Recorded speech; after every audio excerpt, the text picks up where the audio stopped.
Before the video starts, I just want to say thank you for everything. This past years has been a blast for me, and all of the support and attention is so much to the point where it's overwhelming. But again, I just want to say thank you for all of the support, all of the love, and I'm sorry if I can't really do a sort of big conclusion to the year, even for such a very hectic and crazy year for me. I have a lot of things to say, especially about next year, but for now, I just want to say that our goal for next year is to reach 100,000 subscribers. Merry Christmas, Happy New Year's, and again, thank you for everything.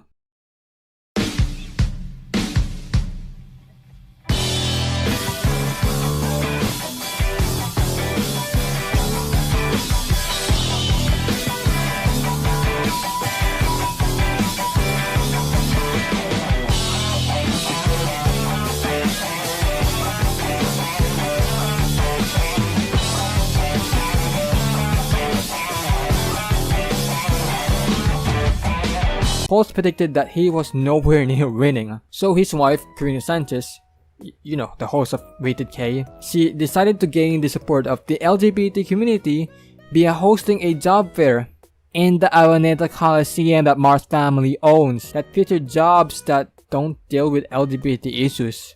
And the fact that Mar didn't even talk about the gays at all. Can I just say that it's perfect timing that Mar Rojas's downfall coincided with his marriage to Sanchez. I don't mean any ill against their family, relationship, or children, but announcing your marriage in Wawawi out of all places with Filipino Mr. Beast and marrying someone who was bribed to make a corrupt engineering couple look like a feel-good upbringing story, the path is confusing. The Ang Nakalito. The search fan forces up on YouTube and will all be about the situation. Some report about the situation while others give their thoughts on the situation, specifically former Fan Forces YouTubers and their experience with the developers. This is probably the biggest piece of content they can generate out of Phantom Forces since updates back in 2022. Dude, you know what? Let's take a step back from trying to be correct in life and just appreciate life. Cause look at this. It might be scary.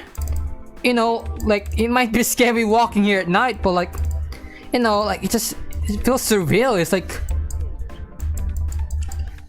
it just feels nice to be here, you know?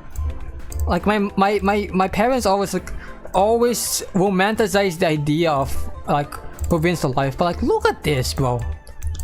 Like, this, it just feels nice being here. Tuguegarao, Santiago. Oh. Tuguegarao like goes, yeah. Oh, we were so close. This was the main reason why I wanted to make this video, because it's just a fucking voting game where the more you post or vote for images, the more you get items. What the fuck was the point of adding in other games when all you have to do is just earn free items was to just play in one game? Far East Avenue. Yeah, man, this looks like an avenue to me, man. Like, yeah, good luck guessing. If I would actually live here, I would not be happy. Not a Sawi store in sight. Okay, okay, finally this one. But this is, oh my god. This is where your taxes go. Of course, we're in Caloocan, but how would I not? How have I not guessed that? Of course, we're in North Caloocan, man. Let me guess, North Caloocan. Of course. Like, this is the thing, like, if you're playing a Metro Manila map, if like, okay, let's say like a actual like Metro Manila map, there's no like other provinces. If it's purely Metro Manila, if it looks like a province, let's go North Caloocan. Into the biggest cities in the country outside of the capital, you'll barely see any roundabouts. But even then, I'll rank Metro Manila cities based on the roundabouts. The cities that have no roundabouts, based on a 5-minute research I conducted on Google Maps, are Valenzuela, Navotas, San Juan, Las Piñas, Muntinlupa, Pateos, and Pasig. Come on, like, no roundabouts at all? Even in a subdivision? So people have been sharing my video on Reddit. The most well received was this post from RSS Philippines. A very funny video as oh, I'm flattered. I've come across randomly on YouTube about the shameless state of politics in this country. And someone in the comments shared a picture of a politician selling candy with his face on it. Sir, what flavor is this? Bantot? I wish there were a real-life U-Block origin for political advertisements. Well, we may have a chance at turning this dream into a reality. In the recent 2025 general elections, activists and critics started putting stickers and defacing political banners. The most prominent was putting stickers on the faces of these politicians. In Baguio City, there are proposals to enact an anti-EPO law that bans politicians from posting political banners in public. In Pasig City, an ordinance was enacted to combat political banners. Now, look how much fucking RAM I'm using for this fuck-ass game. Marcos Highway. Go. There. Oh, excellent.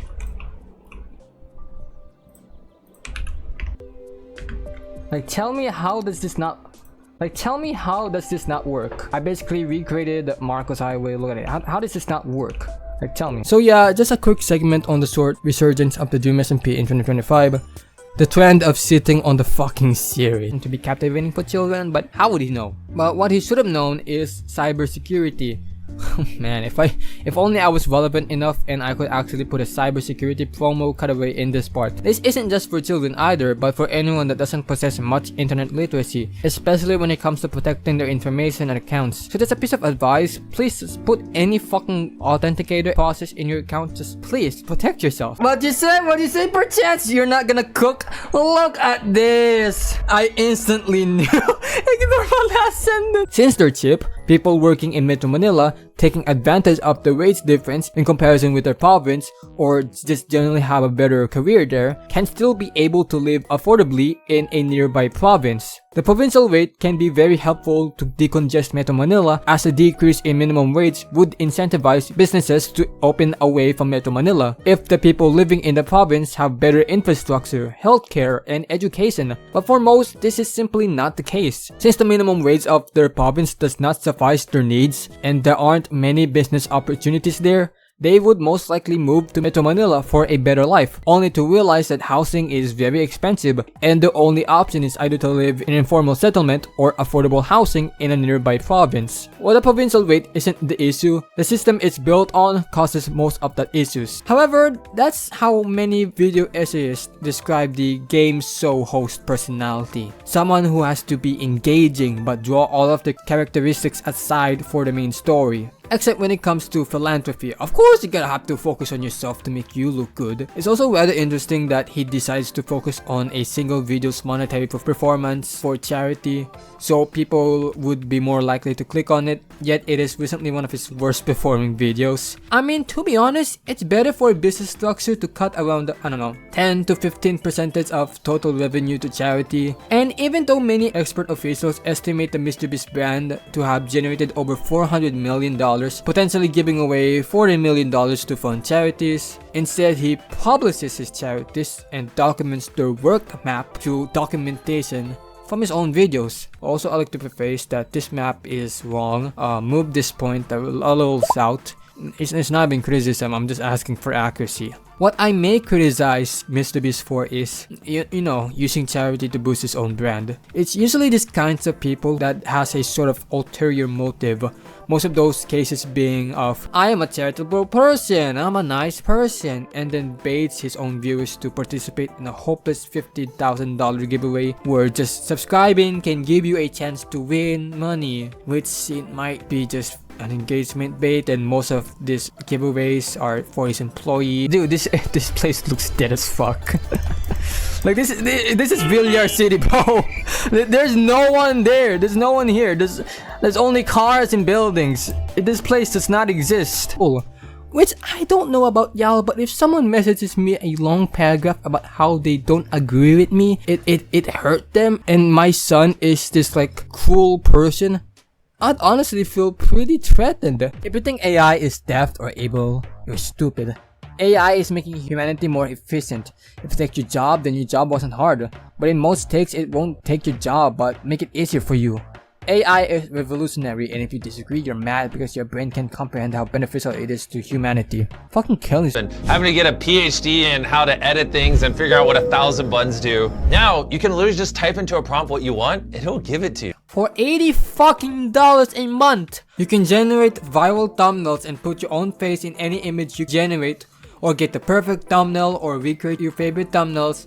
Just say you can steal thumbnails, man. Don't confuse the buyer with all of this nonsense. By the way, $50 a month, you get a Discord server, search thumbnails, and set alerts like, this is a worse scam than Adobe, man. No one is gonna pay hundreds of thousands per year just to use a fucking social blade and make thumbnails. The only thing I like about ViewStats is that they're more generous with the future projections than social blade. But yeah, no, who is actually going to pay $250 a month just for fucking YouTube statistics? But before we do, I would want to go through a couple of interesting political banners before we talk about the greedy part of the consequences of politicians with main character syndromes and handling money in the government. His own case when he usually chooses people who make fun of him or alleged him of cheating, viewing him as an insecure twat. But hey, those are just from other people's words, not from mine. His plan is to open a new intersection, but only when the traffic jam happens again. Another big factor in why that traffic jam happened was because of the influx of vehicles using U-turn slots just to cross the highway. Their fix is just wait until the traffic jam happens again, and then we'll do something about it. And then practically did nothing to the U-turn slots except close one U-turn down and open another one. What evaluations did you guys do? The rail line, the title of the most controversial rail line in the Philippines, constantly subjected to debates and memes, making satirical comments about the rail line's train designs and constant delays, remarking that they'll probably start a family and the project would not even be completed. 23 kilometers, almost 2.5 hours of biking. We made it. Excuse him, he's on the verge of dying and the camera was dead. So sorry for the incomprehensibility. 24 kilometers. I don't know what the time is. Is it 2? I think it's 2, right? I don't know. I'll just check my Strava later. Yeah. Okay, my battery is gonna die, but it was an experience. 24 kilometers. It's bikeable, man. Peace. I then ate at LHX and went home. Finally, the MMDA then asked mall owners not to hold mall-wide sales during the holiday season. The Marcos Highway has over 5 major mall branches on the highway itself, but even if these malls don't hold any events or anything, they will still result in a large amount of vehicles exiting due to closing hours. The appeal, he said, is simply to avoid having all malls hold simultaneous sales. He added that mall operators themselves stand to lose when traffic becomes unmanageable, as this discourages shoppers from coming in. I'm sorry, but if I am a mall owner and I see a huge pile of people stuck in a standstill traffic and my land is a prime hub for entertainment, I would see that more as a win. Takwenta ang PT ng panahon na yun, 1999. Alam nyo nung panahon ko, gumaduate ako 1999, ang hirap maghanap ng trabaho. Lalo-lalo yung physical therapy nung time na yun, hindi kilala.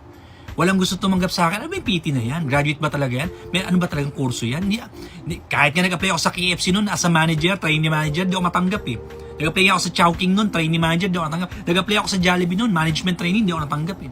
Pero yung mga nurses natatanggap, ako hindi natatanggap. Ang hirap kaya ng trabaho namin noong time na yun, hirap ng trabaho. Dr. Ron has made no fucking substantial contribution to the physical therapy industry. He's a mediocre practitioner who claims more than what he actually does. Physical therapy has existed in the Philippines since American colonization and has established associations and regulations, the same associations that have dismissed Ronald. Additionally, while there is a lack of historical information, the physical therapist profession has mostly seen more shortages and demand than unemployment. The only reason you experienced difficulty in getting a job back in the 90s because you sucked. Is this just two users pulling a prank? But in such a respected server? Are the developers involved? Is the YouTuber that live streamed the whole thing orchestrated the fake fight to garner traction to his own video? The Minecraft PvP content creation scene fucking sucks. Instead of taking accountability and admitting that this t-shirt that just has your smiley face that you drew for seconds in MS Paint and selling your entire life into a USB is a bit weird. Someone paid someone else to blast an image to your face without your consent. The thing is that the more you pay people, the more people will advertise you. Let's take the spending of 2025 senatorial candidates. Those are and billions. By the way, salary for a Filipino Senate member is around 3 million pesos per year. Times that by 6 years for a full single term, and that's around 17 million pesos. These candidates are spending billions to earn just 17 million pesos. The math shows that they would lose more than to gain. So what's the big deal? Kickback is basically a form of bribery. Let's take this case as an example. A building is being constructed and a budget of 100 million was proposed. However, the constructors requested a budget of 200 million from the government, which is comprised of taxpayer and public fund money. The constructor would then give about 50 million to a senator that had performed a favor for the contractor, making the 50 million taxpayer public budget right into the pocket of the senator. The budget that could have been used for any public sector of the country has become nothing more than an asset to a private entity. While I wouldn't say that it is an absolute that almost every single candidate has this kind of ambition, there have been cases where senators have stolen millions upon millions of public funds and have yet to return a single centavos. Pipeline system on such short notice. I don't know why that sentence cracks me up, like it just sounds so fucking weird. Construction of the line was also blamed for environmental damage, pointing to the depot station being situated on a nature reserve and the project being the cause for major flooding in the area. While San Miguel vehemently defended themselves, many still pointed out that the prolonged construction caused major sewage blocking, which was also observed from the skyway system. You know, you sound fucking dumb when you put your username like that. I'm sorry, you just sound dumb when you include this kind of stupid fandoms with UTP stuff. And you're into this, oh my god, yo. Opinion change on Dandy's world? Oh, let me see. How old are you? You're fucking 10, bro. Oh my god. There are aspects to our identity that we cannot control. Our religion, ethnicity, culture, and surroundings. We're born with that. However, you still have the ability to present yourself and create your own unique identity. I mean, I grew up with people that only spoke Tagalog and play action games. But I grew up on the internet and watched people like PewDiePie and watch Roblox content, which influenced me to play other video games and speak English more. My brother got me into anime while my parents got me into traveling, but I still cultivated an identity that I can call my own. It was just built upon history and history of human evolution and progress. It's not a perseverance of decay, but a clear sign of an evolving community. Sure, it may just be an illusion for some, focusing more in objective means such as research or a profession, not prioritizing or giving much thought on identity to hobbies or culture, but there is still an identity within them that is built upon other people's identities. What if modern day science wasn't as advanced as today because scientists back then were bounded by others to focus on their culture or tradition? There is still an identity within us that inspires for desire. It doesn't matter if it is aspiring to cure cancer or just wanting to buy a new plushie. These are choices we control in which it shapes our identity built from layers of human evolution and progress. Also, I never really liked the whole predetermined or based on time theories. People who are born today can have an identity similar to an identity from before, and people who are born before can have an identity similar to an identity from today. So what if we were born in a time or in a place? If you don't like your surroundings or the aspects within your place or time, you can change your identity. You can control that. You just have to have the courage and the choices to build your identity. It's not a fixed construct or a predetermined idea. It is a personal presentation of you and your own consciousness. I have been listening to Japanese music purely because I didn't like the idea of understanding the lyrics, but I grew out of that idea and started listening to music of languages that I understand. Sure, there can be a timeline where I don't take the courage to try and listen to other music, but I still made the choice and listened to other music. Don't fucking limit yourself. Nerd out! What's your educational ethics?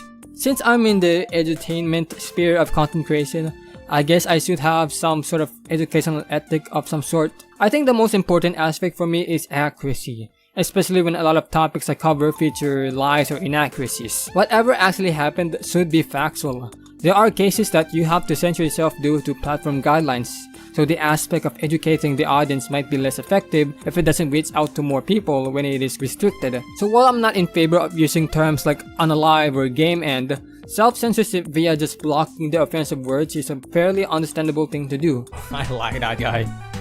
Let me check this guy, Master Dank. Are we gonna see some YouTube proof, like some edits or something? I don't know. Great, we got an anime channel. Great. Great, we're pulling out of that one, bro. So your channel name is called Chicken. Oh, this is one of those meme channels, so just repost memes, bro. Good for you, man. L is L. Based on the profile, I think you took something that has the same sounding acronym.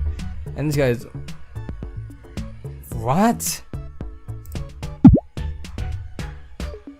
Yeah, maybe this is Cornbread guy. This guy's a cute username. Random phone startups. Oh yeah, dude. Please, SpongeBob, please give me something good. I'm giving up, man. Fucking coffee trail. Very rough road ahead. Thanks for the fair warning, bro. Another thing was that many of the investigations of Salad Studios were conducted by the studio themselves. Your Honor, I find myself not doing anything wrong, so I am clean. Using the same repetitive thumbnails and getting a few views, but you know, not as much as what he used to get over his old channel. Realizing this disparity in views, he knew that the one thing that he had to do to get more views. 1 kill equals remove 1 clothing. This one. Wait. Mike Toto QC. We're in Quezon City, which means we're in Gravel Road. Payatas. This is Payatas. What the fuck do you mean this is a party? What the? It said Quezon City. It said QC. Why are we in Caloocan? Hold on. We played there. That said QC. I'm not going crazy. Okay, we might be in Makati right now. R4. We're in Jose P. Rizal Avenue, right? Yeah, I know. Oh my fucking god, it's already guessing. Wait. Let me cook. Finally, fucking. Wait, what? Stop spamming. Okay, I'm sorry, but I gotta work on Nightbot. Fucking Nightbot's fucking the chat up right now, man. Alright, we're in Rojas Boulevard. Alright, watch me get a 0 kilometer engineer, man. This is Mia Road, and we're gonna.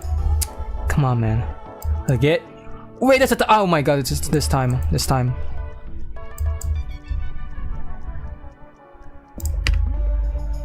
11! Licensed chiropractor. Meron bang licensed chiropractor sa Pilipinas? Wala. Wala namang PRC license ang chiropractor, so walang licensed chiropractor sa Pilipinas. Wala namang school ng chiropractic sa Pilipinas, so walang licensed chiropractor sa Pilipinas. What the fuck are you talking about? There are 72 certified chiropractors in the Philippines and over 100,000 in the world. There is no chiropractic dedicated regulatory body in the Philippines, but it is still managed by the PTAC, a government-owned branch of the Department of Health. Just because chiropractors have no PRC license does not mean that they are not trained. There are educational programs and examinations and regulations performed by the government to recognize actual chiropractors and not businessmen cosplaying as doctors. In 2015, this area was only 2 lanes wide. But since then, different parts of the highway have had short bursts of wide roads, mostly used for parking. But if we're talking about wide roads, the widest road in the Philippines, Commonwealth Avenue, originally a 2-lane highway, came into fruition a 9-lane highway, and yet it is still one of the most congested roads in the country. Before I start this segment, the second you play the game, there's already an ad trying to get you to buy a city item for 1,000 Robux. Remember when Roblox events were made just not for profitability? Also, the game has a 30% like to dislike ratio. I've seen obby games that noobs mass dislike because they can't beat the game have better like to dislike ratios than the event. Number 1. Best ranter. From the earlier guy saying do not make a rant video about me, this guy will make a rant video about anyone. And then instead of pairing up against a senile old fuck, he paired up with the king of the trolls, the Rojas luck I coined. Speaking of luck, he staged one last comeback to politics by running with 7 other candidates in the Senate. None of them won. What I like about Burger Circle is that underneath is like a flood prevention tank. So BDC and even parts of EDSA do not flood thanks to this basin. The only tank like that in the metro is on an interchange. You know, in a flood-prone city, only 2 exist? I wasn't there expecting a 1-to-1 realistic adaptation of Minecraft or a Christopher Nolan directed movie. Now, not all of the gigs roundabouts are in BDC. There are a few in another business district and in memorial parks.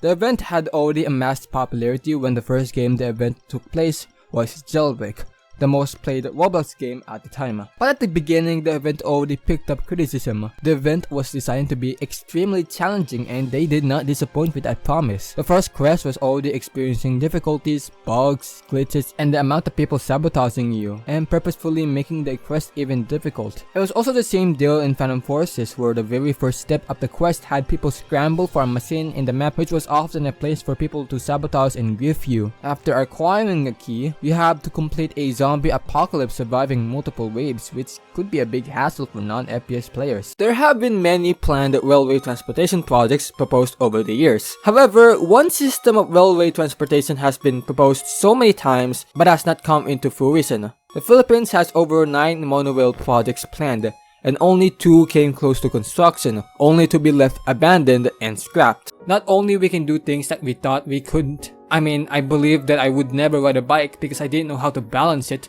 but also understand that there is a difference from survival with acceptance. You can survive, but choosing to accept the constant fight for survival are 2 different things. We deserve better.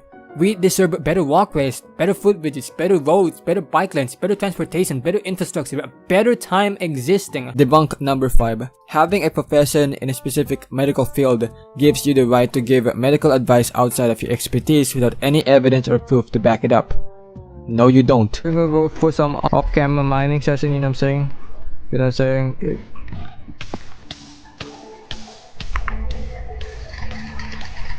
Guys, okay, we're back, and I found 2 more, and I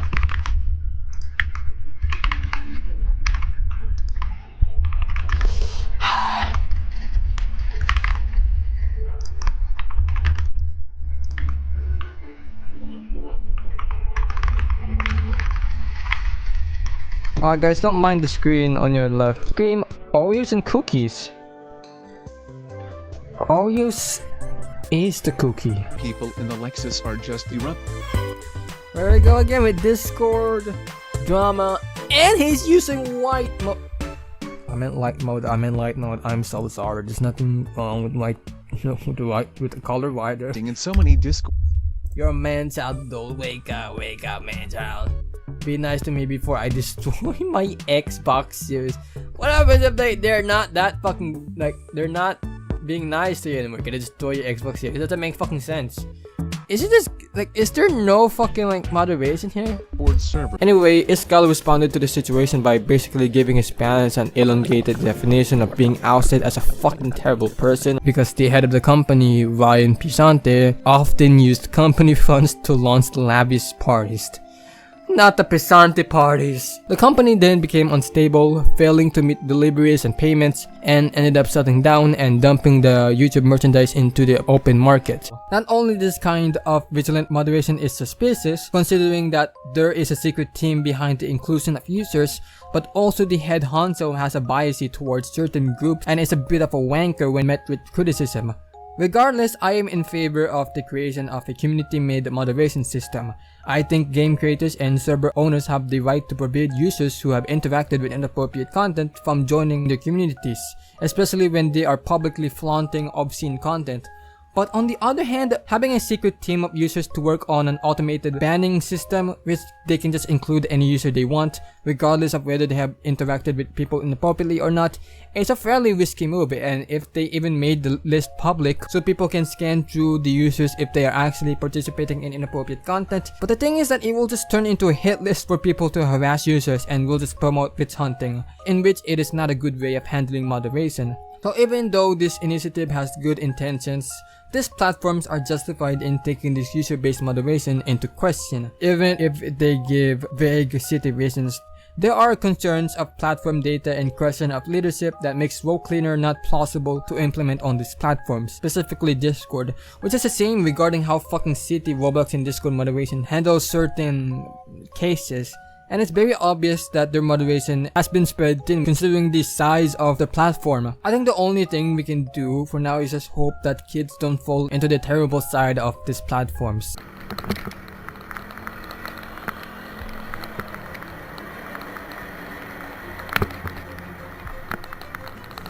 He's biking on the Ismenia highway. By the way, this highway is wider than EDSA, and there are barely any stop signs. So vehicles are zooming at 60 miles per hour with trucks and buses. Even if there is a bike lane on the highway, I just don't recommend biking on Osmeña Highway until you are actually trained enough to not shit your pants. In terms of road infrastructure, it's good, but the bike infrastructure is not optimal for that condition. I mean, it's possible to bike, but it's not good.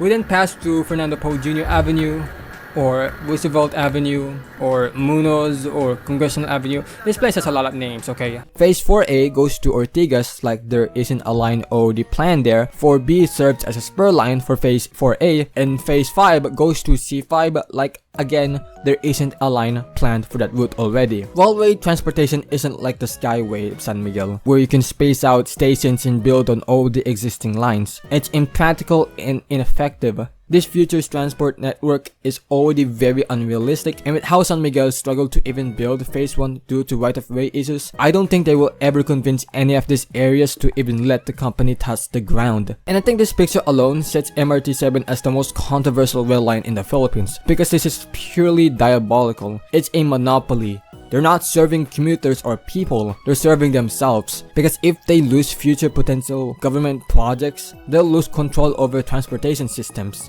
So they're gunning for the railway game early. But I have hope in the government that they aim with the current system, rather than whatever bullshit San Miguel was cooking here.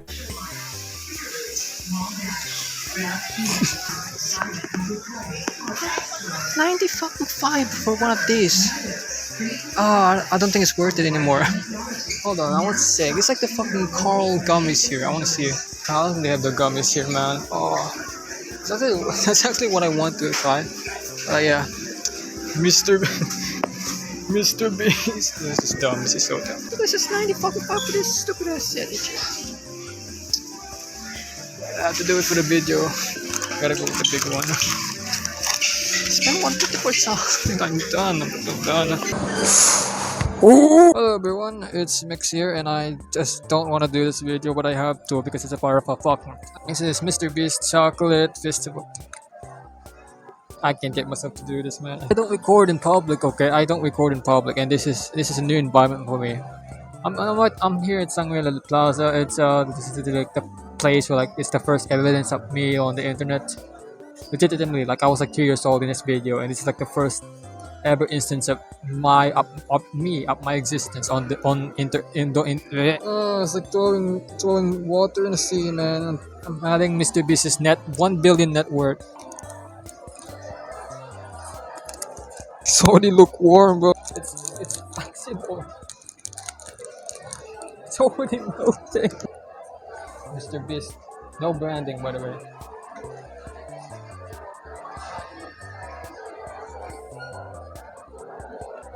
This was not worth 150, bro. It's not even that bad as Hershey. It's definitely better than Hershey's, more sweeter, but like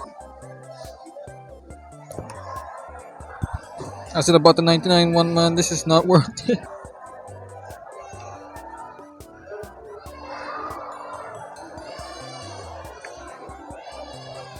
Oh my god. Here's the pros of this product, bro. It's sweet, it's kind of savory, I guess. When it melts in your it's good melt, it's good consistency, but overall the taste is just bland. There's nothing special to it. It's not really that rich in flavor. It's just like the typical city scene at dollar store though. Like I want to give this away. I want to give this away. I don't want to eat this anymore, dude. There's so much more, bro. I should not have bought the 99 one, bro. Snack can with future me the scan this. I wanna give this away. I don't wanna eat it anymore, bro. I shared it like one of my friends in post in Messenger, and he was asking me like why. Mahigit 5,500 flood control project ang natapos na, at marami pang iba ang kasalukuyang ginagawa sa buong bansa.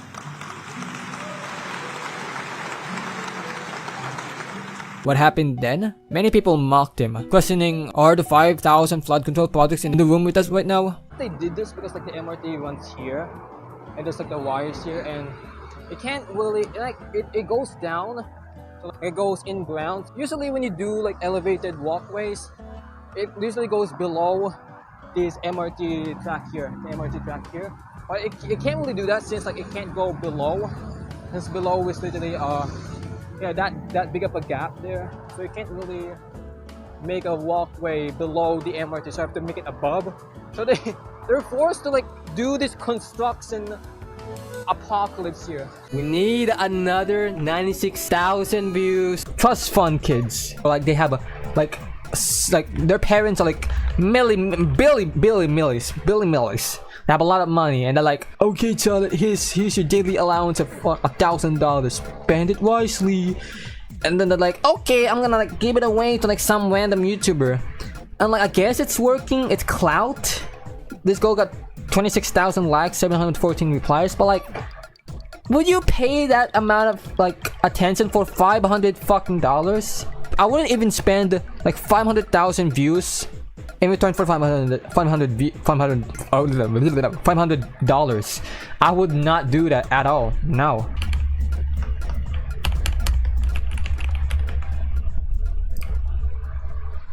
Holy shit! This is the type of videos you don't live stream. This is supposed to be edited videos. That's the thing. I go to this live. Okay, I don't have a script. I don't want to do a script, and I do this live. Okay, but I don't want to record because it's storage, so I just live stream it. All right. You know what? I'm gonna confront this guy, okay? This guy has been chatting shit for so long. If you have nothing to do, but if you don't like watching this stream, then just get the fuck out. I'm gonna be truthful to you, okay? I'm not gonna keep you. I'm not gonna fucking show you these TikTok fucking Subway Surfer videos, alright? I'm gonna just be real to you. If you don't like watching this stream, then just go out. I entirely encourage that kind of stuff. If you don't like this content, if you feel like you're not supposed to watch this, then fine, just go watch something else, man. Do something else. I'll recommend something you to just do anything else besides watching this video. I don't know, play video games, dude. Watch videos, watch TikTok, dude. If you don't have nothing else better to do, then anyway, that's high rate out. No more messing with the viewers. Trying to focus on reading. And customize your avatar because most items are paywalled. You can just join in an event and get free items just for playing the game. Just do a mission and you can easily get a free hat or accessory. Except that's, I would say, when we were still in 2019. Nowadays, Roblox events have practically become advertisements for Roblox to partner with companies and basically get money. It's a real life and non-Mugen stuffs included. Play Bad Piggies and more games. In real life, it's a Spanish from Peru. In real life, it's a Spanish from Peru. While it may look like a monorail, the train cars are supported by 2 tracks. The Automated Guideway Transit System project aims to develop a locally designed and manufactured AGT system. Basically, the train cars are manufactured in the Philippines, requiring no human assistance, and are meant to be a service for shorter distance commuting in comparison with the metro system of the region. Oh, Cynthia Villar, okay. Groundbreaking of DOA's toilet cleanup. Oh, you guys cleaning shit up. Oh, I know how you guys clean shit up when it's land. So, did people congratulate him for his determination to try and break a world record even though they don't really do that anymore since because of the fear of ill effects to the people trying to stay awake for 12 days? Did Reddit or Twitter react positively to his failed attempts and say that it's okay that he failed? Did the internet cheer for him throughout the live stream? He got banned while doing these live streams. And then people made fun of him. The construction of MRT7 began a year after the project started because of right-of-way issues, specifically the location for the railway itself, the terminal station, and the train depot. These issues will be fully resolved promptly, right? Even though the project had experienced setbacks for a decade, at least it's moving forward. San Miguel Corporation seems to be a heavily trusted company by the government. I mean, they're currently working on the extensive Skyway network and the biggest airport in the Philippines at a rapid speed. How could they fuck up a basic rail line? They're building on the widest road in the country, so space won't be an issue for them, and they're already steadfastly working on the underground work and the depot station. What could go wrong? Oh, yeah, take a fat guess where the hell we are. As history goes by, Roblox has begun to show more and more appreciation to obscene content, specifically condo games. This came to a boiling point when users were noticing a prominent condo game creator named Teddy, who was terminated for 3 years for re-uploading condo games and dating games, but was later reinstated into the platform and was spotted in the developer game for the next event. A condo game was going to become a part of a website-wide event. If you have to display that your channel is not satire, I think you're doing something wrong. Announcement that I am sleeping day 3? Hi my signs, I need to sleep right now. It's 10:45, I just informed you because I know you will miss me. And it's to tell you that if I don't comment, it's because I'm sleeping. She's doing this every day, I guess, every time she sleeps. She still pulls more views in the less effort than I do. That's more the offensive part for me, man. Like, I'm just... How did this get over 5k views? Why is the algorithm blessing her than me, man? No piglins. I told you. I hate those. After this, Roblox events took a shift from mainly user creation contests into a mixture of different user participation events and lotteries. At number 8, Quezon City's Elliptical Road is very much the epitome of engineering egotism. It's highly dangerous and illogical. It doesn't make sense. There is no reason for it to be 8 lanes wide. And it floods there. The drainage is terrible because it's 8 fucking lanes wide. And to construct the railway around the university. But only 400 meters of the railway were constructed, used as a prototype. Test runs started, but the line was never used for the public, with the line being dismantled in 2018 and being replaced with a road. I keep forgetting, like, oh yeah, Tuesday is, or Thursday is a school day. But yeah, where the hell are we? Okay, shit just transformed. Look at this. Like it just like turned into 5 levels of society here. In the skit, whoever was playing Dream was stuttering, making Dream's fans labeling him as an ableist. When the hell did stuttering become a mainly disability thing? Like, I guess in the eyes of these people, if you stutter, you have a disorder, I guess. What the fuck? Are you guys seeing this?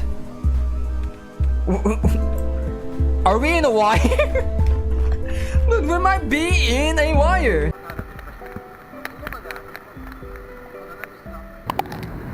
You can see right there, look at that pothole, bro. Similar to Mount Saw Boulevard for its abundance of stairs. But unlike Mount Saw, Mount Kamuning doesn't feature any escalators or any form of safety because the government thought that 10 million pesos was already too much for the existence of pedestrians. And it stayed there for over 7 years until the president of the nation finally noticed this bridge and had the bare minimum of decency to say, you know, we can be better, guys. But the company is in talks to revive the project. It is a dumb idea! If you haven't watched a lick of social commentary about road networks, then you're probably not aware of induced demand.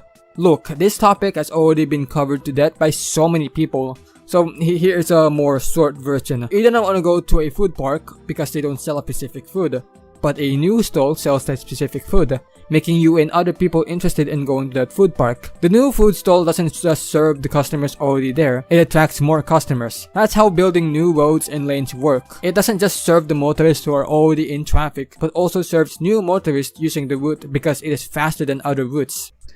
When I was 8, I took an IQ test and I got 148. But after I grew up, I took a will test and I got 155. I'm smarter than my entire class and my teachers. And this video says that I have an IQ of 168 because I have so yeah, man, like when you have oh my god, your IQ is literally so high. Like it's so fucking high. It's so dumb. These kinds of videos are so dumb. Like this like give you a vague estimation of anything and like, oh my god, it's one of those like BuzzFeed articles. Sorry, it seems like you have downloaded a pirated version of YouTube. Undownload this pirated version. Also, please turn off your device. Pirating apps can take you to more than 5 years in prison. Safeguarding copyright. That's you have 10 chances. What? Now why would YouTube do this when there are free website you can just access? It's not a paid product. So there's nothing to pirate here. Oh, another one! Hello, are you using your device? You haven't turned off your device, now you have 8 chances. Stop using this pirated version! Don't tell me there's another one. Oh, another one. Just listen. You didn't turn off your device for the 3rd time. Please turn off your device. You have 7 chances from now. Let me guess. The next one's gonna be the 4th time. Oh, turn off your device. You have 6 chances. You will get a jump scare. Piracy is no YouTube. Let me guess. The 5th time. Oh, a 5th time. Turn off your device. Turn off your device. It is the 5th time. I was telling you. You have 5 more chances to spare. Turn off your device. Just turn off your device, bro. Oh, it gets progressively less efforty. 4 more chances, bro. It changing up effort. Did C66 you want to live? Let me guess. 3rd time's the charm. Oh, turn off your device. 3 more. Oh my god. Let me guess. 2 more chances. Oh, how could I ever guess? 2 more chances and go away. What? Wait. What's the first? What's the last chance? Where's the last chance? I want to see the ending of that. Post by Vader. I criticized this person once. So I guess this guy is like the Vader guy. Kirby stands on Vader. Vader should be done forever? This is 7... this is from seconds. This is minutes apart. This guy really fucking hates this guy. Let me guess the next post. Tail stands on Vader. Shadow Bruh. Vader exposed lying, cyberbullying, and wrong. Fuck you, Vader. Oh, more.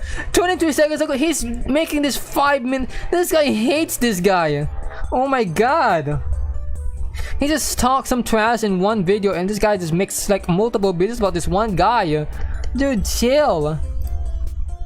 Please stop. This is so inappropriate. Wah, soft and weak.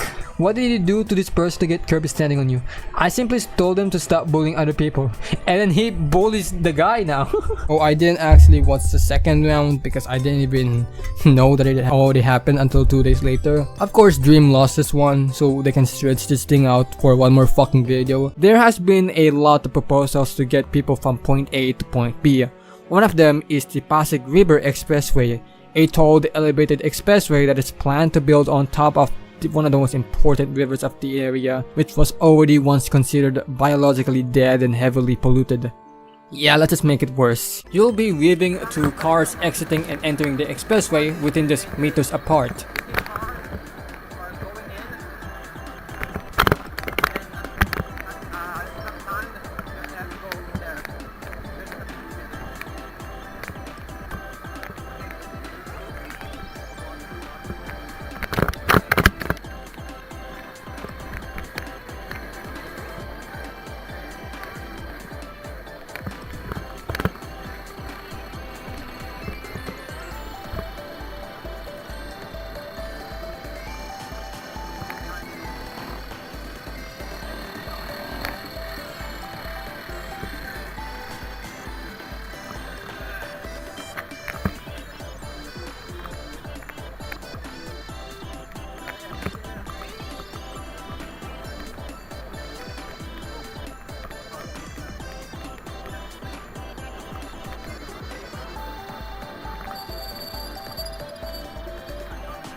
We got past the interchange smoothly. Okay, I guess that politicians are more important than the actual fucking thing. Usually, you congratulate someone or something by putting them as the actual focus of a message. When you do add a picture to the message, it's usually centered around the person being congratulated for an achievement. But not these guys. It's all about them. It almost feels like they aren't congratulating someone for the sake of it, but are attempting to join in the hype while elevating their own name and face into the scene. It's almost like they are using a popular person's achievements to promote their own political ambitions. And Duterte constantly butted heads in the media, from trying to fight each other in a slapping, fisting, and gun duel, to accusations of faking a college degree, illegal mining operations, red tagging to misused Yolanda funds. We'll get back to that later. It's also pretty much clear that the user responsible for the hacking is either a kid or an incredibly immature person. When children are exposed to stuff like weaponry or war, they don't understand the magnitude of the entire concept. All they perceive is a bunch of cool mechanical science and badass synths while not really ingesting the idea that life is a fragile thing and that death is permanent. But no, you can just respawn, bro. Dude, which one is graduating? The class of 2024 or the random bozos on the bottom? At least they didn't force anyone's name in the image, so people don't have to remember their fuck-ass names and forget their faces. Oh, there are a bunch of other examples of shameless political advertising in the country that I can go to. From vehicles, many vehicles actually, to walls, to relief goods, to even peanut butter. But what I want to focus on for this video is basically explained by this image. It has a sense of irony to it, you know, billions upon billions of pesos that are the taxes of the people are spent on flood control projects. And flooding is still a rampant issue within the country. It's like, where are these said flood control projects?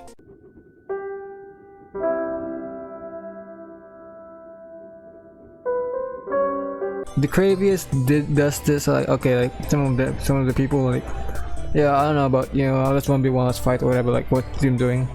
With Technoblade, there's two options with this two mindsets you can have. Either number one, he's really respected and is really devoted at the game, so there's an actual chance that he might beat you. And number two, he's fucking dead.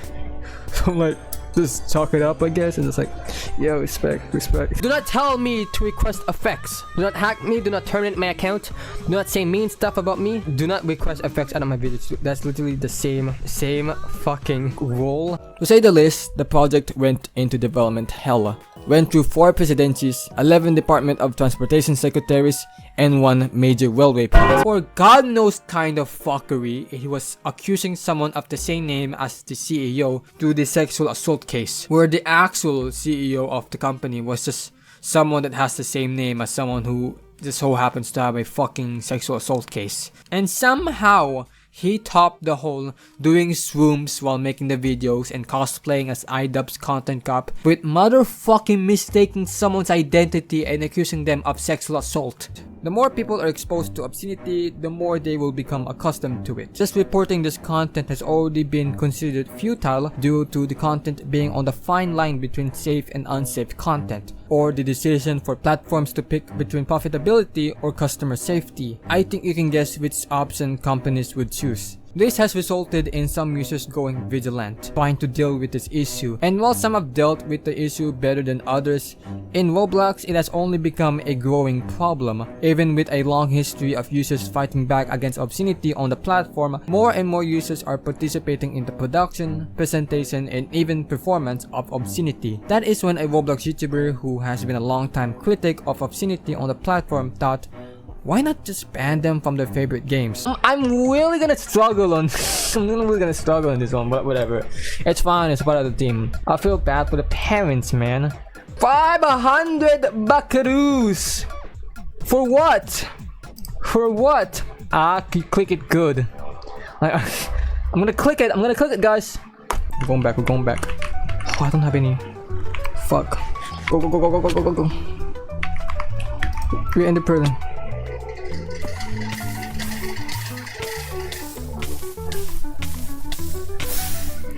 It's fine, we got it, bro. Do no breaks.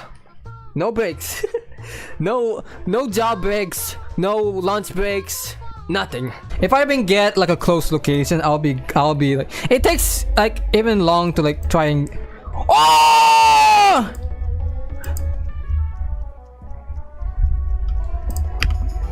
Ah! Said Lesky, the organizer of the event, personal favorite winning model was Mike's model, which had a widescreen TV with a functioning remote that you can use to switch channels. Mike would later on create his own Roblox event in the near future. For the following months, Roblox continued creating contests and rewarding players ranging from in-game items and awards to even real-life items like a t-shirt. However, some of the contests being held had place visits as a deciding factor of victory. Basically, place visits are the amount of times a user, by the way, the creator included, joins a game and the most visits would win.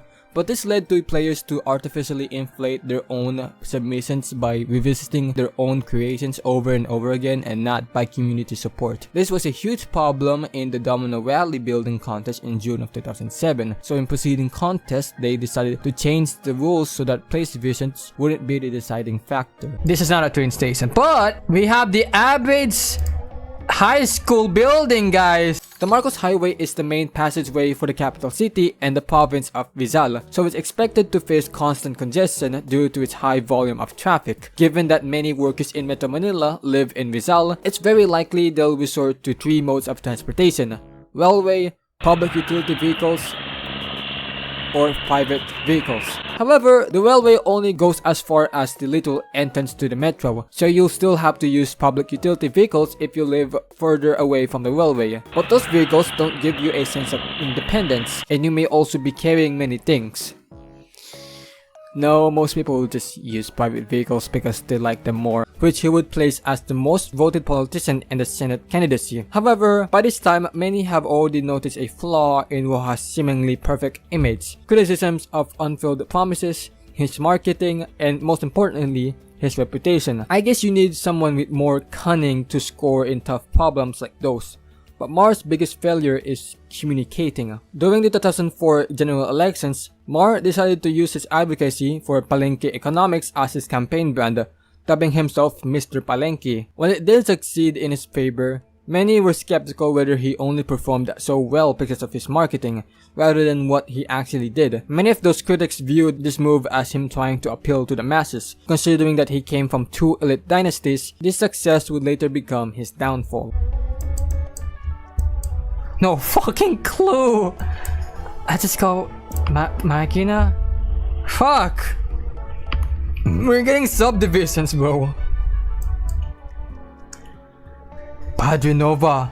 Padre this. We might take some time here, but whatever it takes to get Padre Nova. Chin.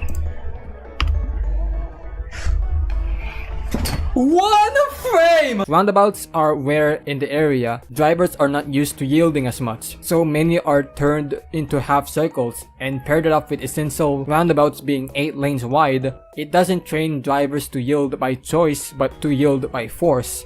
The region has a survival of the fittest mentality when it comes to roads, every man for themselves. But before being able to pass the footbridge, disaster strikes.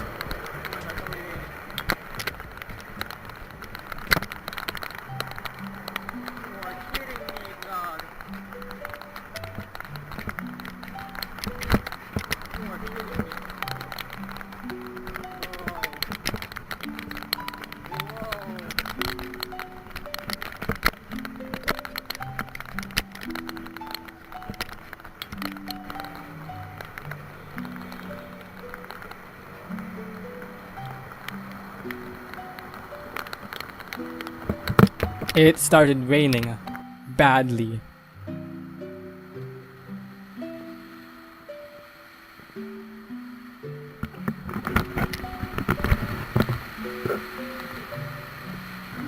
And let me say the conditions of local jails are much worse than cells under immigration. But even then, he's already handling his situation very confidently.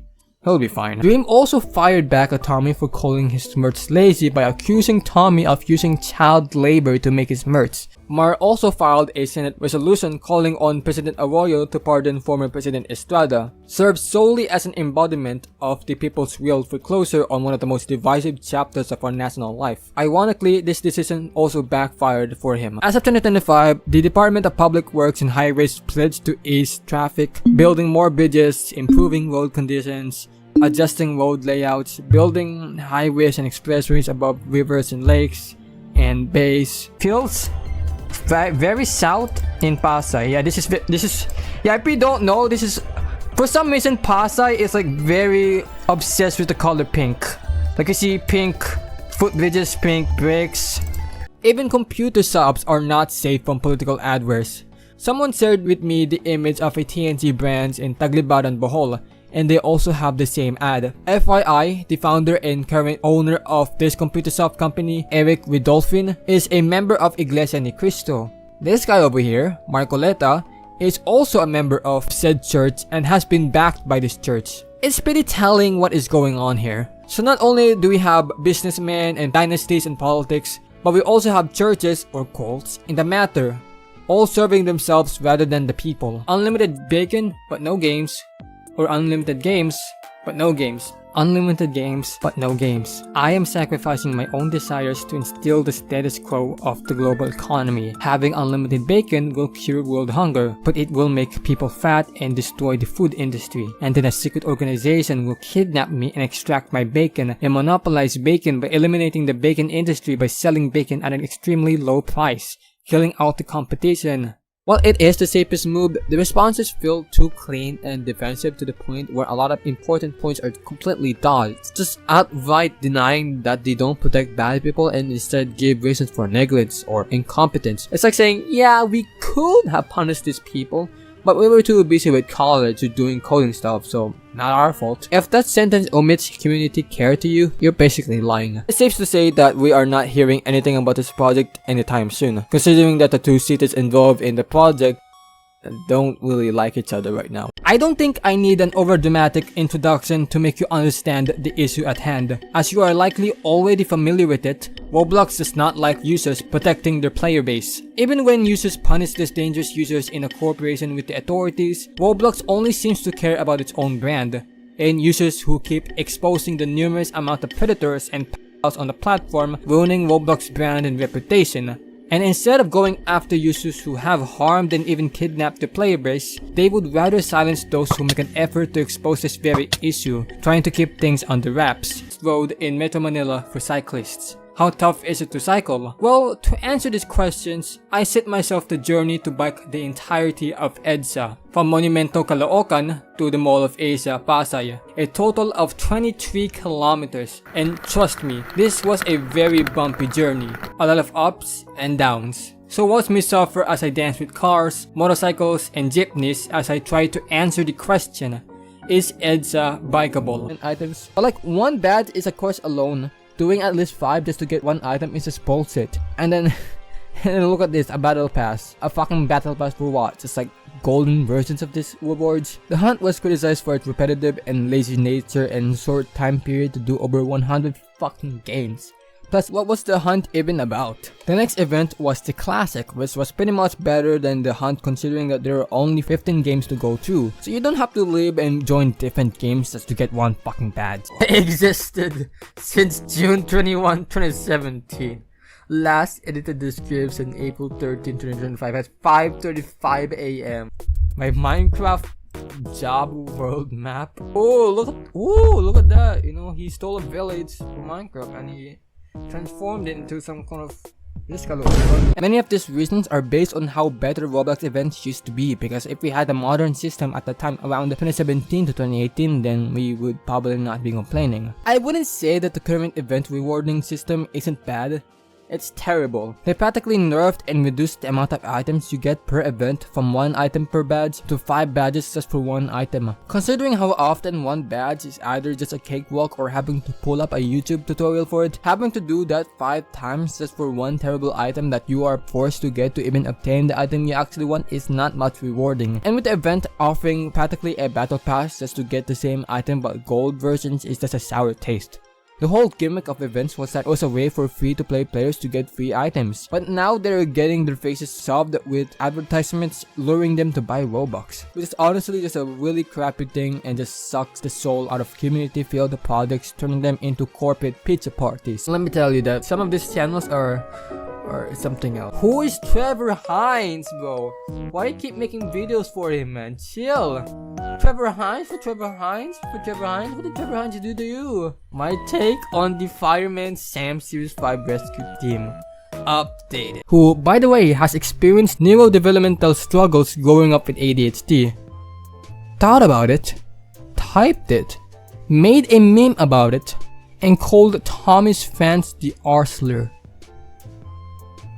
That doesn't add up. There is one thing that really makes this well line truly controversial, to the point where even I, as a trained enthusiast myself, I would probably not want these future plans to happen anytime soon. In 2021, San Miguel Corporation boldly presented its future railway plan, featuring over 5 phases of the MRT-7 project. Phase 1 is the current construction of the MRT-7, which by the way is taking over a decade and more to even finish. But this also features future expansions connected to the line.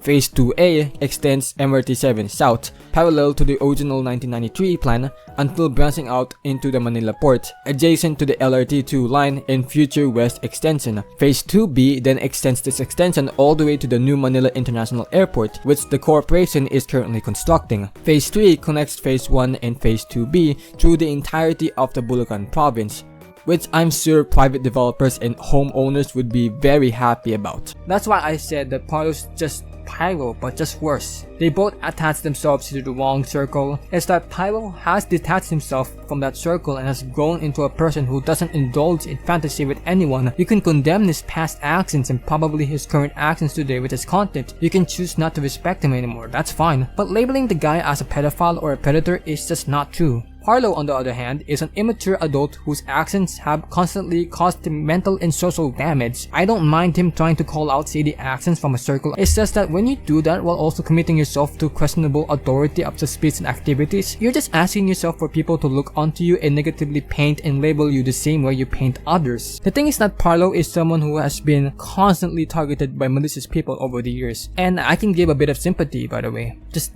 a bit. Because once again, if you fight fire with fire, the world will eventually burn. Constantly engaging with hateful discussions while also interacting with multiple minors talking about suggestive and obscene topics, you're just not doing yourself a favor at this point. In the middle of May, Parlo would address a couple of things, stating that he is taking a break from Twitter. That is a fucking lie. One opinion change is now my number hated user of all time. Why? Because he tweets. Why does he interact with this?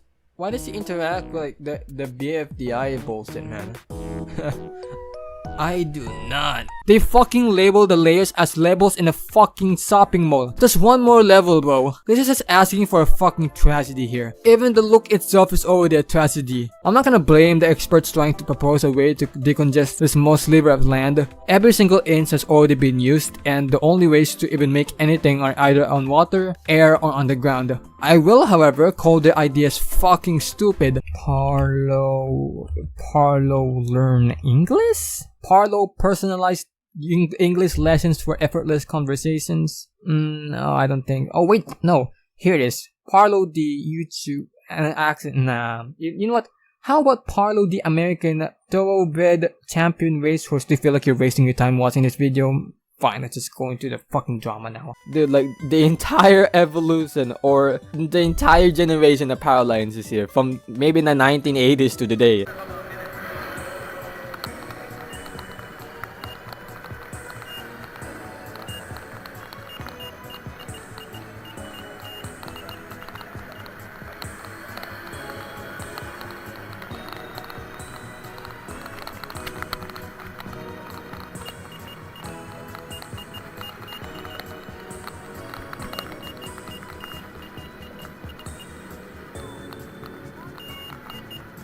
Yes, the solution to increasing traffic volumes is to build more lanes, and the roundabout is still badly congested at rush hour. To explain why adding more lanes does not ease traffic, I will replay a part of my previous video. Look at that, look at that! But yeah, Spirit, look at... Okay, back then it was kinda clean back then, to be honest, but nowadays...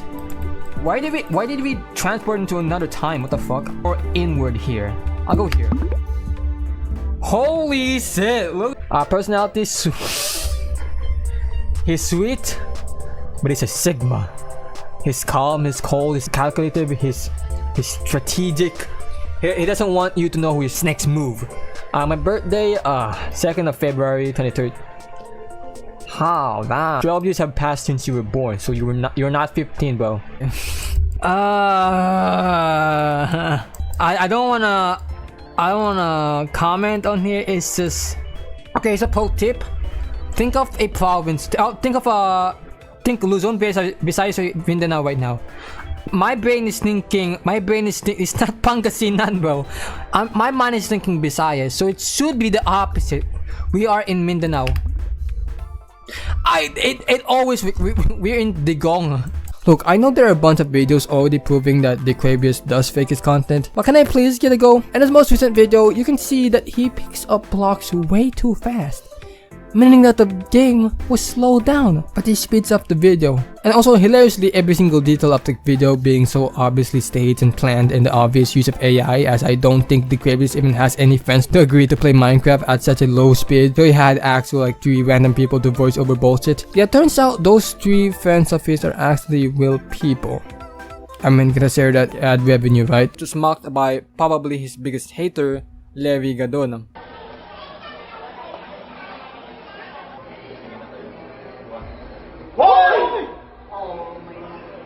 Joke lang. Kala nyo ano pala yung sa akin, bobo? Dito ako mag-iinom.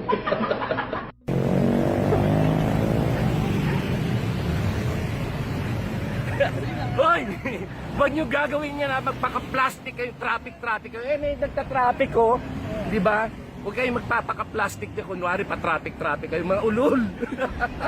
Who is ironically born in Rojas Oriental, Mindoro. Look, if you don't think that he constantly marking Mar is not some sort of like bad level of hatred, he once wished that all Muslims and Moros, even children, be killed by burning their houses by the armed forces, falsely claiming that Noynoy died of AIDS, and waiting for a senior associate justice to die before he would try to have his case reconsidered. Jesus Christ. He decided to livestream to live in the streets of New York City and try to make $1 million to prove it's easy. He's been streaming for a week and he is currently sleeping on a tent. A government construction firm securing billions worth of government funding just to build some poor projects or not even build these projects while constantly showcasing a life of luxury over on their social media accounts.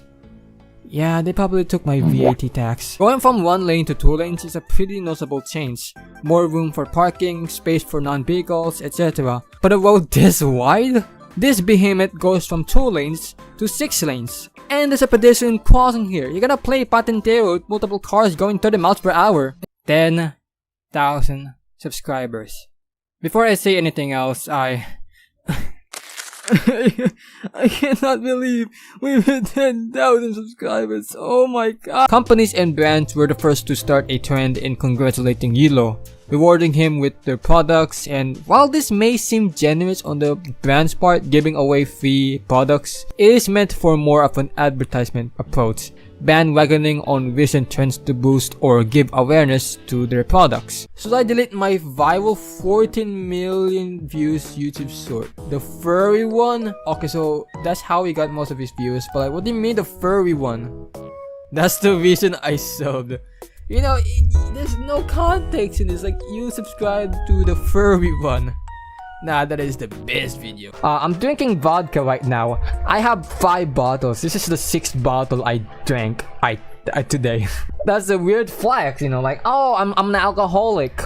I have drank 5 bottles. I've spent money on 5 vodka bottles for no good reason, and I'm just drinking every single one of them today. I'm so cool, guys. McKinley Parade started around the rush hour, while the fiesta in Antipolo starts in the morning of December 7, 2025, theorizing that the parade goers in McKinley went to Antipolo for the fiesta, causing a mass influx of motorists. At this time, the highway is already notable for having intense rush hour traffic because of its importance in connecting the capital city to the populous province. This is Mount Kamuning, or the Kamuning Mountain.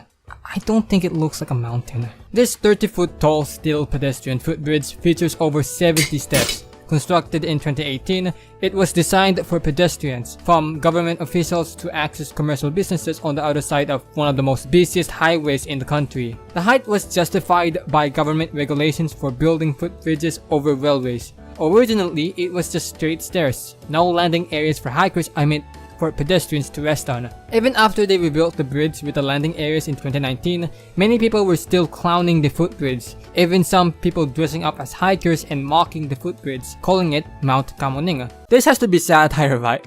No way an actual assistant city engineer who spent years in college learning about engineering goes, yeah, let's just make roads like a fucking parking lot. It's one thing for a YouTuber to recover from allegations of grooming. It's another thing when those same allegations resurface in an attempt to cancel you. Usually this kind of attempt would cause more trouble to the accused rather than the accuser. But in the case of Parlo trying to bring up Pyrocynical's grooming allegations, the reverse occurred, turning the allegations towards Parlo, exposing his relationship and interactions with multiple minors. On the other side of the coin, Pyrocynical had barely ever talked about his planned recancellation, with most of the community outright debunking Parlo's attempt at labeling Pyro as a groomer, the Medal of Merit, joining the ranks of Filipino icons such as Manny Pacquiao, Noah Honor, and the Black Eyed Peas. To understand why this massive 5-hour-long traffic jam was caused, let's go 9 kilometers to the Marcos Sumulong intersection and what is known as a bottleneck. The problem with the Marcos Highway is that there are multiple bottlenecks. Combine them all with a bigger bottleneck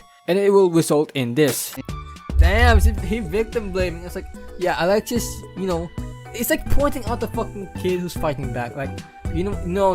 Bullying, I can take that. But fighting against bullying, now you're drawing the line, kid. Like, you're blaming the victim. It's like he's just someone who's like just trying to live the life and everyone was like calling them a bitch or something. I hate any of you. Metro Manila has the widest roundabouts in the Philippines. Most roundabouts in the world consist of 1, 2, or at most 3 lanes. But Elliptical Road in Quezon City has over 8 lanes. A 2-kilometer roundabout that was a part of the Faust Aureliano capital plan of Quezon City. Bro, this isn't even a project. This is just a tagline. You guys did nothing except spend hundreds of thousands of probably government funds to promote your face. However, in summary, this controversy only further affirms the narrative that Roblox does not prioritize user safety. As long as dangerous users generate substantial revenue, they'll only abide by their own rules based on public outrage. Roblox Events is aiming more into catching the most playtime and most sales rather than actually making an enjoyable event. They practically just give it to game developers' works to just make the event while they churn out so many items in the marketplace rather than make a decent and worthwhile event. And they had the bright idea of copying Fortnite and nostalgia bait players with a half-assed event and then turned the hallway into a fucking popularity contest. Like, are they dense on purpose? We got rich politicians exploiting his debt for their own political brand. Like, this has to be heavily disrespectful. Even at the end of someone's debt, even if they are just an ordinary person, you should not make someone's debt about yourself. It doesn't just stop there. Here is another post of an attorney using the death of Pope Francis to promote the political platform of Duterte. May I remind you that the former president cursed the Pope. And for millions of Catholic Filipinos to support that kind of man to blatantly insult the Pope, it's just baffling for me. Now you may be asking, okay, so there's still government funds for the projects, but they can't just take the money and make people not seem suspicious of it. How will you explain the wealth? Where did it come from? The good old tactic was to request a significant amount of money out of the budget for the project, use a little bit or none of the money, pocket it, and then there are 2 routes. Either submit a fake report of an update or bribe government officials to stay quiet. As I stated earlier, a DPWH district engineer tried to bribe a representative to stop the investigation of the abandoned flood control projects. Department officials are in it for the money as well. Okay, sure, they ask for money, they do nothing, they keep the money and send a fake report that justified the funding or bribe the district engineer to keep them off the radar and make things seem fine. But how do they clean the money and make it seem like, they earned it legitimately? Dude, that's like too many fucking ways. However, a new strategy was just discovered. I forgot the exact term, so let's just call it laundering chips. A person goes into a casino and hands in embezzled funds and converts them into casino chips. They play once and win or lose, and then they return the chips and convert them into cash, now declared as winnings. Now where is the dirty, embezzled government fund that was supposed to be used for a construction project?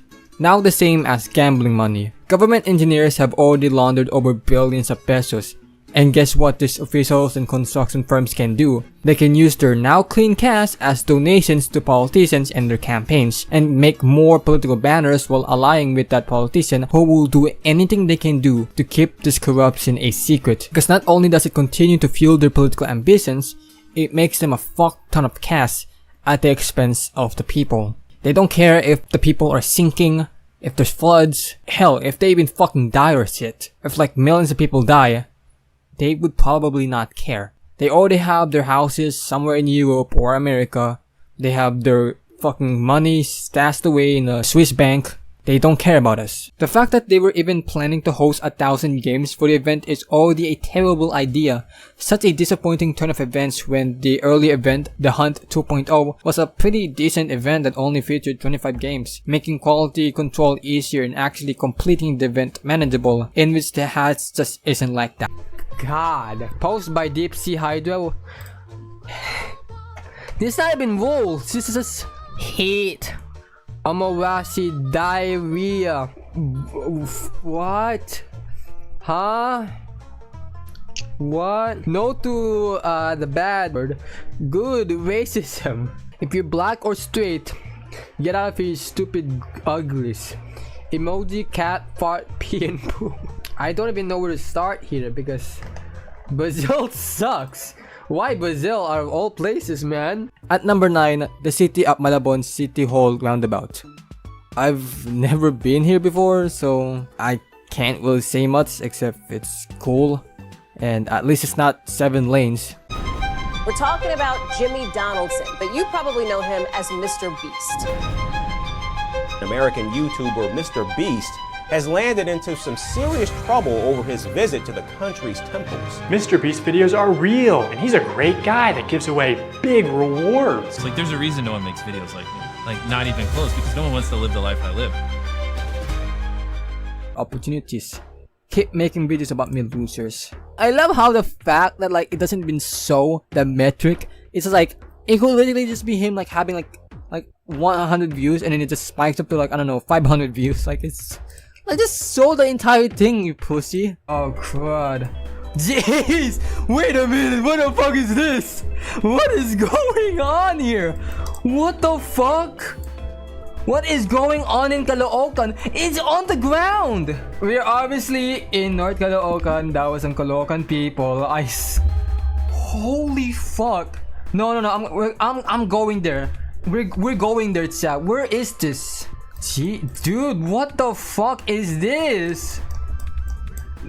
It's a wall of spaghetti, bro. Except for specific places, if you go to Google Maps and just drop yourself wherever, you'll see power lines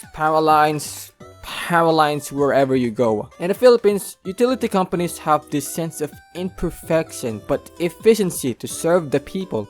As Cole being cheap, his pistol towards the car. Trying to defuse the situation, Hiroshi Tokomi tried talking to the policeman, trying to explain that it was a prank, bro. He did this while still dressed up and even tried touching the policeman. This caused one of the YouTubers to try and de-escalate by literally doing the opposite of what the cop wants. Let's think this logically, okay? You just suspiciously dragged someone in your car by force, and a cop is aiming his gun at your car.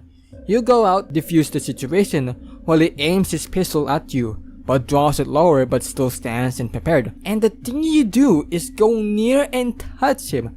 If you were a cop and a suspicious man was starting to get too close to you when you catch them committing a crime, and you do nothing, you will most likely get stabbed. Valuable or important than the videos that I make, which I think is just a little sad. Such a fucking twat. What Tommy was referring to was you criticizing him for promoting his own work, and then Dream would use edited screenshots of Tommy's editors talking on Discord and framing as if he has a fucking sweatshop of unpaid editors. Why are you doing this, man? Dream then suggests Tommy to take down every video that has him or his sister or his mother, and Dream would take down all of the videos that feature Tommy. Feel strongly enough to make an entire dedicated video on your channel hating on me, you can go ahead and take down every video of yours that I'm in, and I'll take down every video of mine that you're in. Because if you have a backbone, you wouldn't want to show support to such a no good person. What the fuck is the point of that? Oh, you don't like meddling with your family, but you use my family for views? You're the one that used your own family to interact with your friends. They're making the content for you. Stop being such a fucking idiot. And Tommy, you mentioned being proud of yourself. I'm proud of you too. I'm proud of everything that you've accomplished. But you don't need to put other people down to lift yourself up. You literally did that 10 seconds ago. Uplifting yourself, making you sound the moral guide while putting down Tommy as if he's a fucking kid. Like you'll be best friends with Logan Paul in private, but then the second it becomes beneficial for people to think that you don't like him, then all of a sudden you have a problem with all those shitty things that he's done. People change, okay? They can idolize someone a year ago and now they're against them. It's a part of maturing. Growing up, realizing that the people you think were cool and would be awesome to be friends with are just not the people they truly are when you haven't met them yet. I say haven't yet because they aren't them. These are personas. Sometimes value change. You start thinking differently now and set up new priorities and new principles. People change, Dream. But it's clear that since 2021, you haven't changed.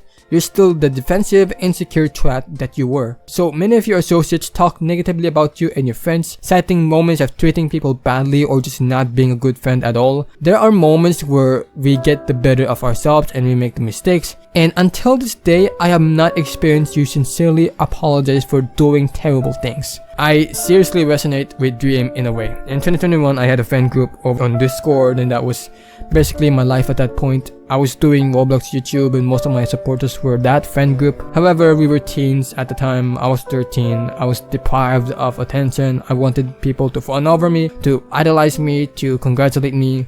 I did everything to impress them. I wanted to be the top man, the leader of the friend group. Along the way, my ego got the better of me, guilt-tripping them, participating in discourse, and just treating many of them with little to no respect because I just never really think about it. When a few of us reunited last year, one of them was not in a good sense, but in such a degrading way to the point where they looked at me with absolute disdain. We caught off right around 2023 when my channel started picking up pace because we had a disagreement. I was trying to play the moral play, but I never considered how she felt. I practically betrayed her so many times and she labeled me as a terrible friend.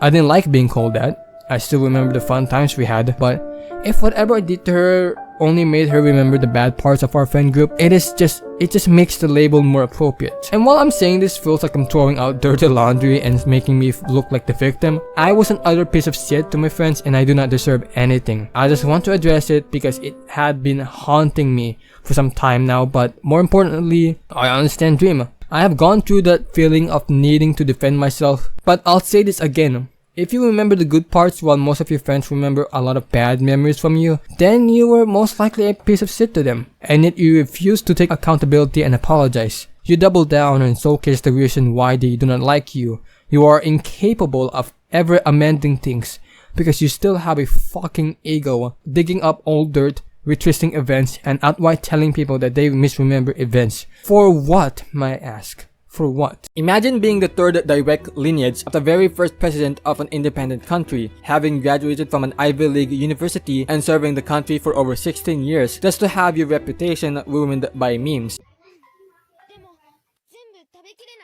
I know who can! Many corporations stress the need to emphasize the connection between the east and west areas of the city. You know you can do that far from a river. And if that isn't dumb enough, they already started building the expressway in the middle of fucking nowhere. They were able to build around this area but not anywhere else because they didn't have the right of way permits yet. Good fucking job, guys. Those two monorail projects of the Philippines that have been constructed are in Metro Manila's Quezon City and Taguig City under the project of the Department of Science and Technology. Are Apollo Cribuloy's campaign ads in violation of RA number 8491? Just start off this question because all the campaign ads I have seen for Apollo Cribuloy use the Philippine flag as backgrounds. It shall be prohibited to use, display, or the national flag to be part of any advertisement or infomercial. Oh dude, that fucking sucks. That's probably like the worst thing Cribuloy has ever done. That should be... Nah, I don't fucking know. Let's go here. That was near an airport? What the fuck do you mean? That does not look like an area where there's an airport nearby. I'm sorry, that... See, that works, okay. See here, here's the Marcos Highway. It goes straight here. Then Messina, the Sumulong Highway goes over here. Just tell me why this does not work. Like, tell me, it works. Look at it. Like, there's some issues on the entrance, but it works. Like, it kind of works, to be honest. It kind of works. There's some lagging here, but like, it works. It fucking works. Look. Tell me, why would this not work?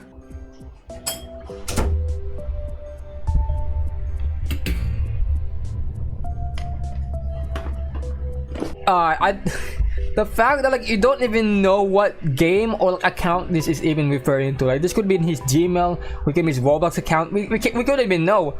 And this guy Harden is like the YouTube channel who purposely baited this kid to give his private information and hack his account. It's like, oh dude, I'm gonna show you appreciation by giving you this heart. But thanks for the account. Day ever. Reason number 1, I forgot my pencil case for school. Number 2, somebody forced me to wash some things in the school. Number 3, Spunky Pyramixed is glitching in the thumbnail. I guess this guy's thumbnail on the video is glitched. And number 4, hot water is gone. Didn't really convince me on a lot of things. Okay, I get being forced to wash something. That's pretty fucked up. But getting a pencil case, that's pretty fucked up as well. When you're like, I don't know, like having a bath and then the hot water is gone, that sits so fucked. You see in the bottom? Those are my hearts. You know in Minecraft. You know in Minecraft where you get hit, one is gone. Issue also started affecting footbridges and overpasses. Sometimes even hanging above you or beside you, or maybe no clip to the stairs. By the way, this footbridge has been renovated, but the fact that this still happened is still fucked. Oh, this is actually so tough. Like, actually, I want to like act like good recording of my face, and I don't think I am. I don't think I have a good face right now. I'm struggling for my life. The stairway to heaven. Roblox has been a huge part of his life, even meeting his current girlfriend on the platform. Good for fucking you. It's not 96,000 views like this video's gonna get.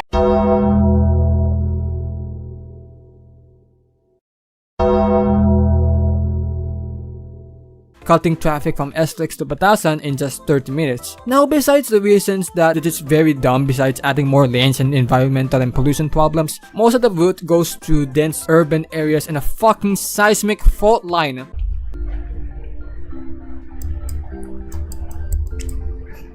Chat, this could be anywhere. I'm not even kidding, this could be anywhere. Lapak Elementary School. I thought we were in Sigma Elementary School. I thought we were in Hindi Elementary School. There's a gathering over here. Wait, what are you selling, bro? What are you selling? Apple ice cream? Ambasing? Where the f is Ambasing? Why can't Ruben just give this list of players to Roblox for them to take action? Well, number 1, Ruben is a literal boogeyman in Roblox HQ, and immediately banning off like thousands of users from a third-party perspective might seem a bit off. 2, there is some suspicion that since Ruben and probably a small team are behind updating this database and it's relatively closed off to the public, some people might get falsely flagged or potentially used maliciously under reasonable suspicion. Ruben and anyone that he can give access to edit the database and can put anyone in the list. I don't doubt that Ruben does put users with appropriate reasons, and I'm hoping that this database isn't used in an abusive manner. And 3, because these thousands of users have generated the company revenue, spending so much money on digital assets that satisfy their fantasies but potentially harm other users by influencing the youth into such obscene content. I mean, what can you say? Bread is bread. And there are parks or attractions in the middle of these wide roundabouts, so not only do these roundabouts not reduce potential conflict points, they're just genuinely dangerous for everyone. Cars, cyclists, pedestrians, or commuters. Lucan, Cavite, Rizal, and Laguna all have better housing because they're not Metro Manila. The land is cheaper and less in demand, so housing developers would scoop up large chunks of land and sell them for cheap. As you can see, even the first attempt already fucked me up. I can't tell if this is ironic or not. Like, it's so ridiculous that it has to be a joke. But the thought that a mayor might have spent government funds to promote his political ambition in a coffee pack out of all things makes me worried. Celebration can also come at a point of achieving academic success or an appointment to a higher role in society. When your certificate of recognition looks like this, Who is the one being congratulated? The presented or the fucking face in the bottom? The fact that a city mayor is trying to promote herself to literal children is just downright pathetic at this point. Oh, you achieved awards for academic excellence and leadership? The politicians are the true heroes. Wait, isn't that same fucking girl? Opting for Mar to run for vice president, gaining 13 million votes. However, he was defeated by Estrada's vice president nominee, Jejomar Binay, with only a 700,000 difference. Mar was predicted to win for most of the election season, but due to an unorthodox campaign for Noynoy and Binay's win, boasting Binay's popularity. Bringing up the fact that there are users who wanted to witch hunt the user out of nowhere is just... It's shielding a predator. Why are you making it sound like the predator was the victim? And imagine reviewing so hard for an engineering license test and getting first place just to get overshadowed by a fucking foot. Look at the surrounding banners. That is how you properly congratulate someone, not putting your hashtag and socials on the fucking banner. I don't even know what to say about this, man. Like, they tried doubling down by just small scaling the guy in the post. What fucking twats. Quite ironic to put a call for a selfless action right next to a selfish action. Like, I get that the whole event started because of his birthday, but this is nothing more than just a way to spread your political aspirations, man. I don't think I've ever seen a Roblox event that has accumulated this much backlash before the event even started. The fact that this event wasn't cancelled shows that they've been planning on this event for a long time. Time that they could have spent making sure that the games they were including into the event aren't hotspots for predators. And yet they managed to fuck that up. I'd also like to preface that they only banned Teddy because so many people were demanding that his account to be banned. Many of Mar's critics also started sharing manipulated photos of him drinking water out of a plate and putting rice in a cup to mock his act of trying to be a commoner. A video was also resurfaced of Mar trying to divert traffic on Commonwealth Avenue during Sona, and the shift between Makati and Pasay is not night and day. Personally, I think it's because of Unda, so there's just not a lot of cars. That will be the only time I will ever compliment the city in this video, because bike infrastructure is non-existent. Pair that up with traffic and bad traffic regulations.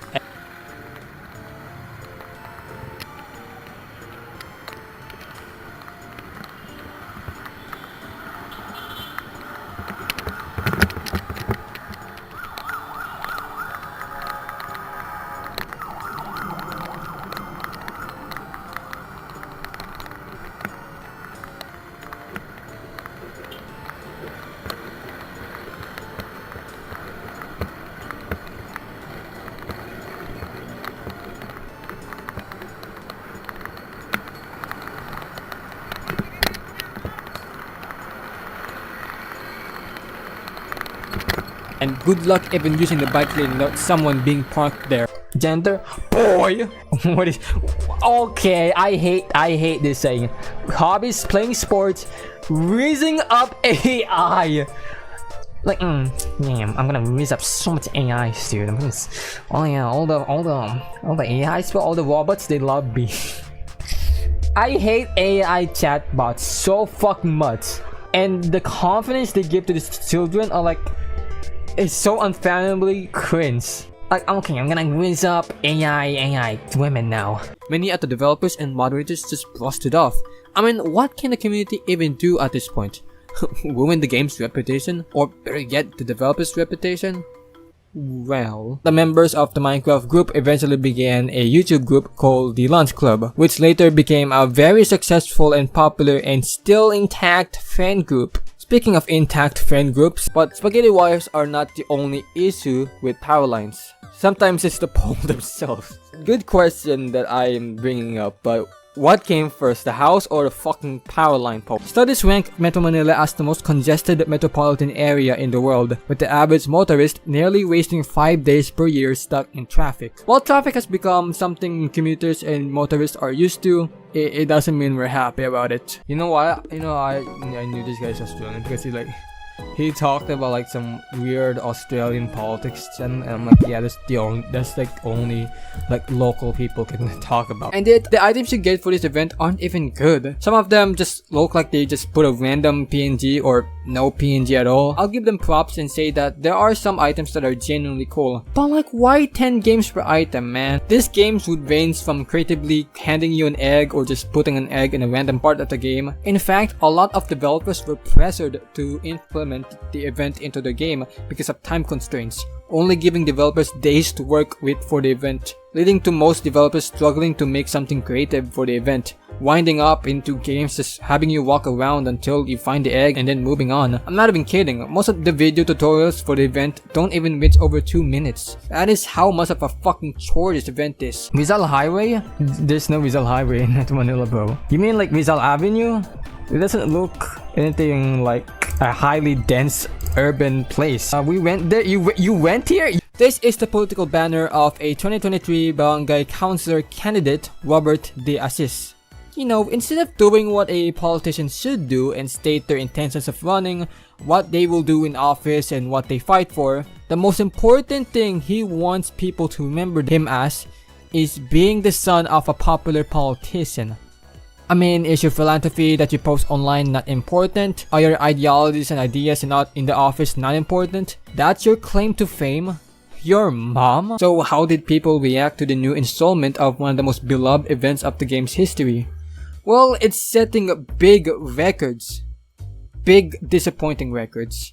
Currently, the lobby for the event has one of the lowest like to dislike ratios of any Roblox event in history, and amounting to over 180,000 dislikes. In fact, the hats has more dislikes than the 5 previous Egg Hunt events combined. You might speculate that all of this backlash was from the result of the meltdown that happened when the event was being announced, but actually a lot of users who disliked the event just didn't like the event at all. A lot of people speculate that many users, including new users who joined the platform around 2020, have heard about the legacy of the Egg Hunt events and were excited to join in the new installment, only to be met with the same structure of the previous events in which they probably didn't even participate in because they wanted to play something else. Basically, this event fucking sucks. Roblox even tried mending the negative backlash by trying to implement quality of life events to boost user morale, but that clearly didn't work. On June 19, 2025, the developer team behind the 2018 Egg Hunt, the Great Yolk Tales, one of the most highly praised events in Roblox history, announced that they will be in charge of the next Roblox Egg Hunt in 2026.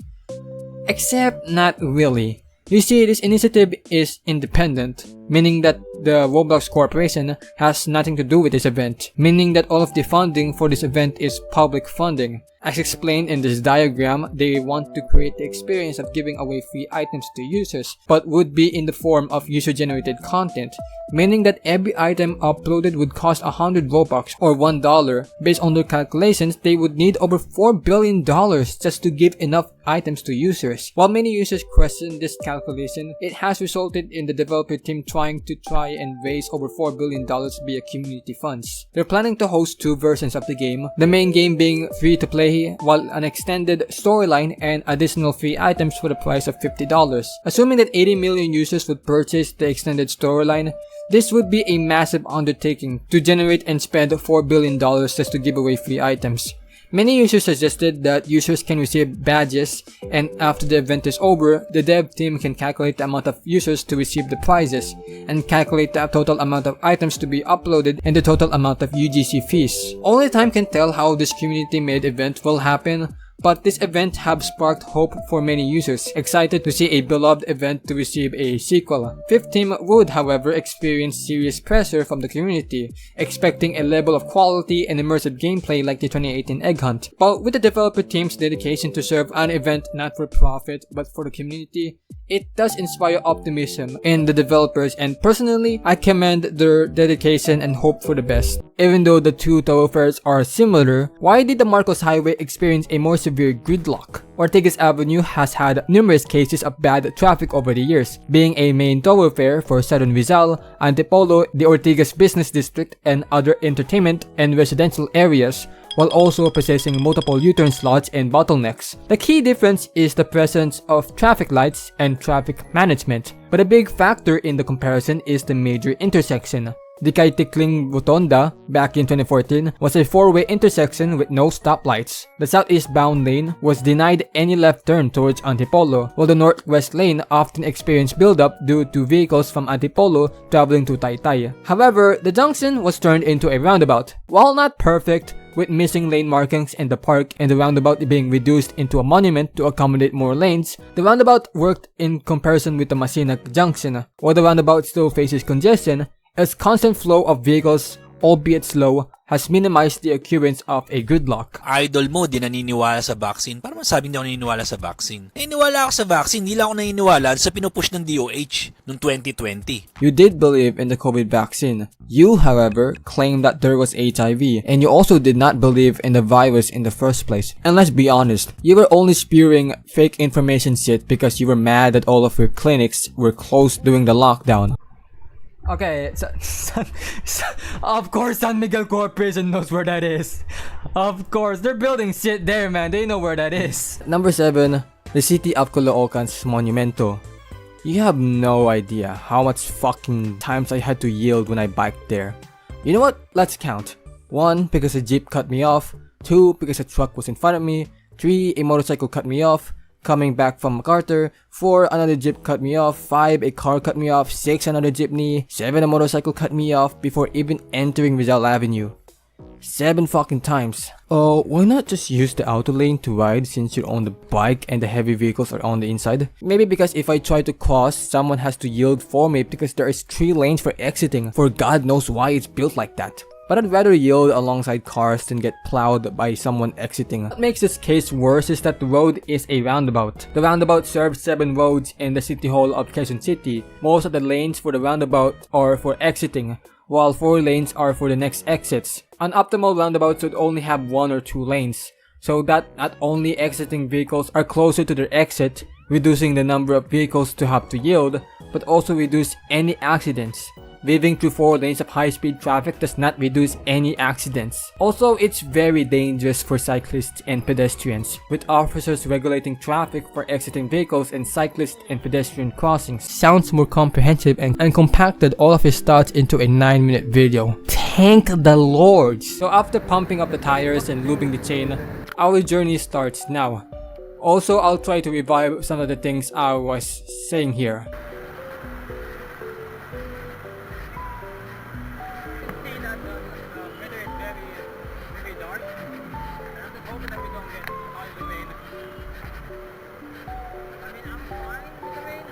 Try. Hey, you see like the news like Alice Guo confirmed absolutely Chinese. Duh! Like, not to be racist, but she kinda does look a bit Chinese. I mean, oh my god, I'm cancelled. The circle is 7 lanes wide. The circle existed as far back as 1933. While the circle only has 4 exits, yielding problems and safety is still lacking, fairly unsafe for cyclists to use. Also, the middle of the roundabout is used for political advertisements because nothing fucking happened. But the day that my mind remembered that this was still going on, a day before Dream made a TikTok saying that they were finally doing the manhunt of this, or the final part of this stupid saga. What can I say? Also, there was this sort of mini drama wherein Dream wanted to change the whole final 1v1 structure to favor him. Both of them agreed that if Dream as a speedrunner dies within 10 minutes of the manhunt, they restart. But Dream is trying to change it where if Dream dies before he goes into the nether, they restart. Of course, this is mostly like just a publicity stunt to get people invested into the feud again. They spent too long developing the script and rehearsals for the manhunt video. They needed something to remind people that this is still going on. You'll never guess what the original image looked like. Chelsea, football, American football, rugby, where is this going? By the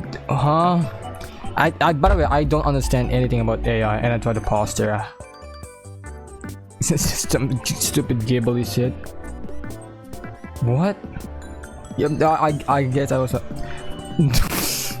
Is this one of Dream's videos?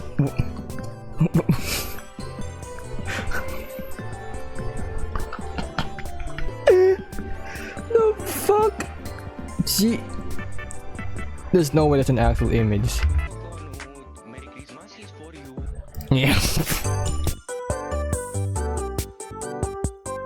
Finally, I can end this stupid month-long script. You know, I've lost interest when I immediately skipped to the end of the video and of course Dream won.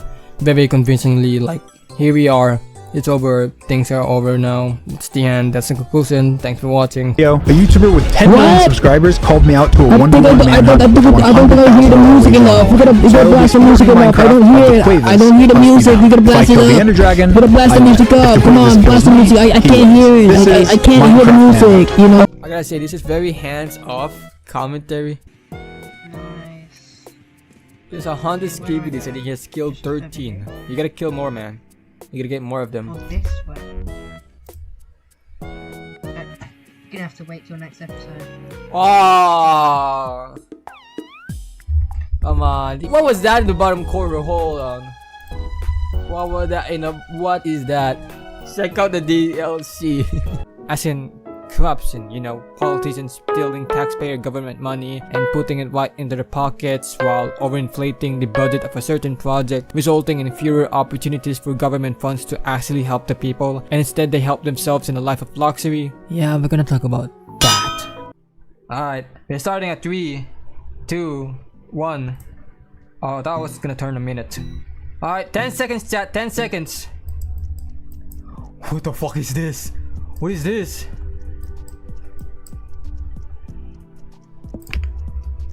Oh my god, what is this game? What? Projected to serve 60 to 100,000 commuters daily, reducing commute time to just 5 minutes, with a $3 billion plus budget coming straight from the corporation. Construction was to commence in 2019, with the SkyTrain being operational at the end of 2021. It's 2025 and construction has not even begun. So YouTube has a feature where you can view the most recent YouTube channels that have subscribed to your channel, and also the most subscribed YouTube channels subscribed to your channel. One poster is enough, man. This is like 30 posters of the same person right next to each other. How much fucking money out of the $2 billion this girl spent did they give to this random coffee shop? Oh, the Villiers own that coffee shop. Am I the only one who thinks that businessmen and billionaires shouldn't enter into politics? We don't need you making a business out of being a public servant who does the bare minimum. The starting point of this proposed expressway is at the Bayside Road near Intramuros, a little heritage site of one of the oldest pieces of history in the city. Yeah, let's just build over it. I can't stress how fucking stupid this idea is. I'm not even mentioning shit like flooding and it looks fucking terrible. Just imagine having a property on the riverside. One moment you smell shit and canal smell, the next moment it's fine and even full of life because of capitalists turning the river into a tourist trap. The next moment you see more license plates than water. Man, this... You know, when you think about it, this is just people living, bro. Like, bro, oh my god. Surreal moment. The realization that people exist. And they're not just doing, they're just on their phone, they're also planting? Fucking most out of touch person. People actually exist. People being productive and actually serving the country? I'm sure the government will treat them well. A proposal by Avenja Construction and engineer Alfredo Guerin suggested that we build a moving fucking parking lot on top of EDSA. Like, you have to be on drugs to even think of this idea. If you saw me in real life, what would you do? Nothing, you keyboard warriors. I love how he does that, he says that, but he's actually a keyboard warrior as well. All he does is just type shit on Twitter. Quick, when you die, will anyone remember you? It's clear you got bullied in school. Now you spend your days playing Roblox, creating meaningless noise to children. You built yourself a throne on a platform that doesn't exist. When we both die, you'll be forgotten just the same as me. You speak of right and wrong, yet when we both are forgotten, will it matter? So savor those fleeting moments of joy, Creek. Hold on to them tightly because when they fade, just know, I'll be smiling. Love, Kobe. This is just utterly cringe. The project was 70% completed in 2024. While the stations look like this. Comparing them to the concept designs look like night and day. A good station design turned into a chicken farm. Like, I'm not even gonna be mad if they just copied LRT2's design because at least it looks good and it's practical. Whatever is happening with the MRT7 stations is just abysmal. Full operations of the line were projected by 2024 or 2025, when some of the stations were massively incomplete. Odie had a pretty stable career, but then he found that just copying ISOSpeed was somehow a better thing to copy, so he did making videos and became a live streamer. The whole copying ISOSpeed part didn't work out too well, so what did he decide to do? Ruining his f***ing body. I didn't get a good look. No. Could we be in Bikutan? We could be in SM Bikutan. Oh! One frame, by the way. That one frame. One freaking frame, bro. Can we get 2 in a row? Can we get 2 in a row? Green Meadows? Is that's at Green Meadows, right? Green Meadows, it curves, but it also could curve here, but I'm guessing it gotta be here. Fucking hell! Whoa! I think that proves that I am the king of Metro Manila. I know more places than the president, so I should be nominated. I should be the next president of the Philippines. Being a sort of popular YouTuber, his antics caught the attention of many in the community, including YouTubers that have voiced their thoughts on his content, which has subsequently caught the attention of the community and began mocking him. This would make Kobe make response videos, which is just him doubling down trying to discredit the hate, while also calling his videos normal Roblox videos with his friend Nova. So they're just friends. Hindi sila skilled. Sure, may paminsan-minsan may lalabas na marunong, pero karamihan hindi skilled. Kaya naglaganap yung mga X-ray MRI laboratories na yan, di ba? Pagdating mo, masakit lang balikat mo, sakit lang likod mo, X-ray MRI laboratories agad. Kasi nga hindi sila skilled, okay? Pangalawang rason, mukha silang pera. Okay, it seems as though your arm looks fine, but let's make sure there aren't any problems within the arm that we cannot see with our own eyes. May I recommend an x-ray so we can find any broken bones from your fall earlier? Don't fall for him! He's a scammer! He's gonna steal your money! Your arm still works, right? What? You're telling me that the arm is twisted and you feel a sharp pain? You just have a sleepy arm, man. Pay me $1,000 to send electricity to your arm and it'll all be good. In August 2025, the Senate began investigating government-contracted construction firms to have the largest number of flood control projects currently being worked on. Among the 15 construction firms, many of them were owned by politicians, government officials, and a couple of them were owned and operated by one family. To see how prevalent spaghetti wires are in Metro Manila, I decided to play the free version of GeoGuessr, because I'm poor, and keep playing until I get a place with no spaghetti wires.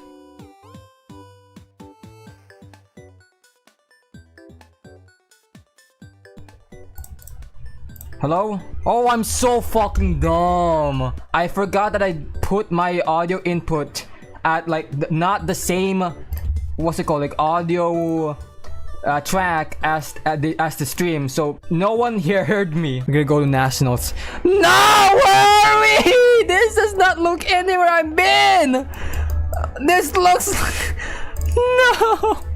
Wait, what does it say? Maya. Where? What? Marala? Where? Fuck it. Fucking Antipolo. On December 25, I know, set date to watch some dream drama, 2023, I made a video about dreams PDF allegations. Yes, allegations with an S.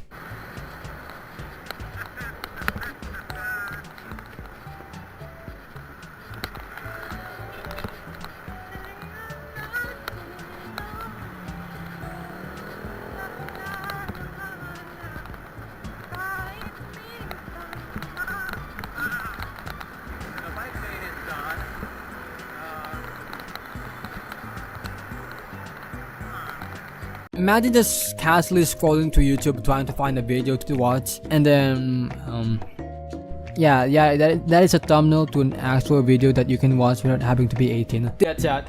Maybe 400 points down, but one mistake and he done. Okay, I know where this is. DMCI Homes. Okay. Oh, I may not know. Hold on. It's in McDonald's.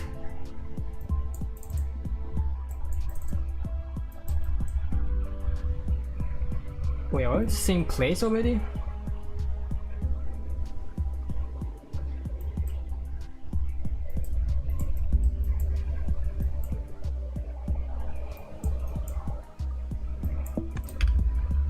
Oh, is it there? Oh, wait, I fucked up. I may have fucked up. Is it there or here? I forgot.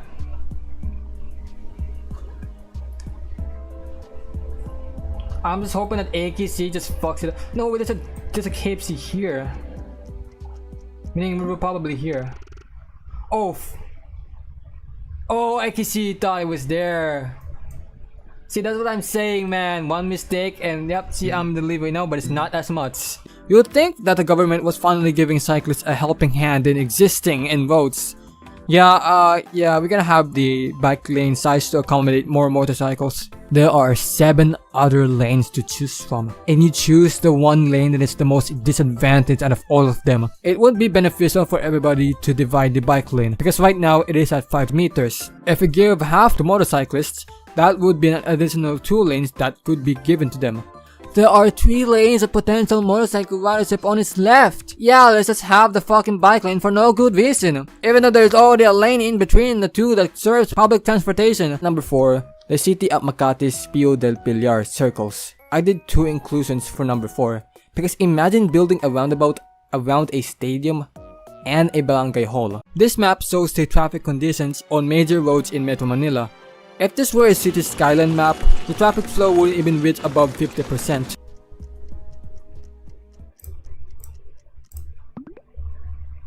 Oh my god! Am I the only one who got it? No fucking way! Oh, at this point, I'm just guessing. Made a comeback. We're making a comeback. I've been here! Yet in 2022, he was featured on a second channel of GMA about chiropractic and physical therapy, even though he recently claimed on his social media post that chiropractics is useless. First of all, physical therapists are licensed. Chiropractors, wala. Kahit pa Pinoy yan, kahit pa foreigners yan, wala. Ang mga chiropractor, mahilig sila magpalagotok ng likod. Naniniwala sila na kahit bingi ka, bulag ka, palagotokin lang ang likod mo, gagaling ka. Hindi siyensya. Pseudoscience. Peking science, okay? Ang physical therapist, naniniwala kami sa anatomy, physiology, naniniwala kami sa medical, naniniwala kami sa realidad ng buhay. Oh, that's fun. Bug. Yeah, guys, I live in Bug Novaliches. Okay, I guess gooey na yang. We're at the last stretch of the journey. All we have to do now is continue along the road, and the challenge will come to an end.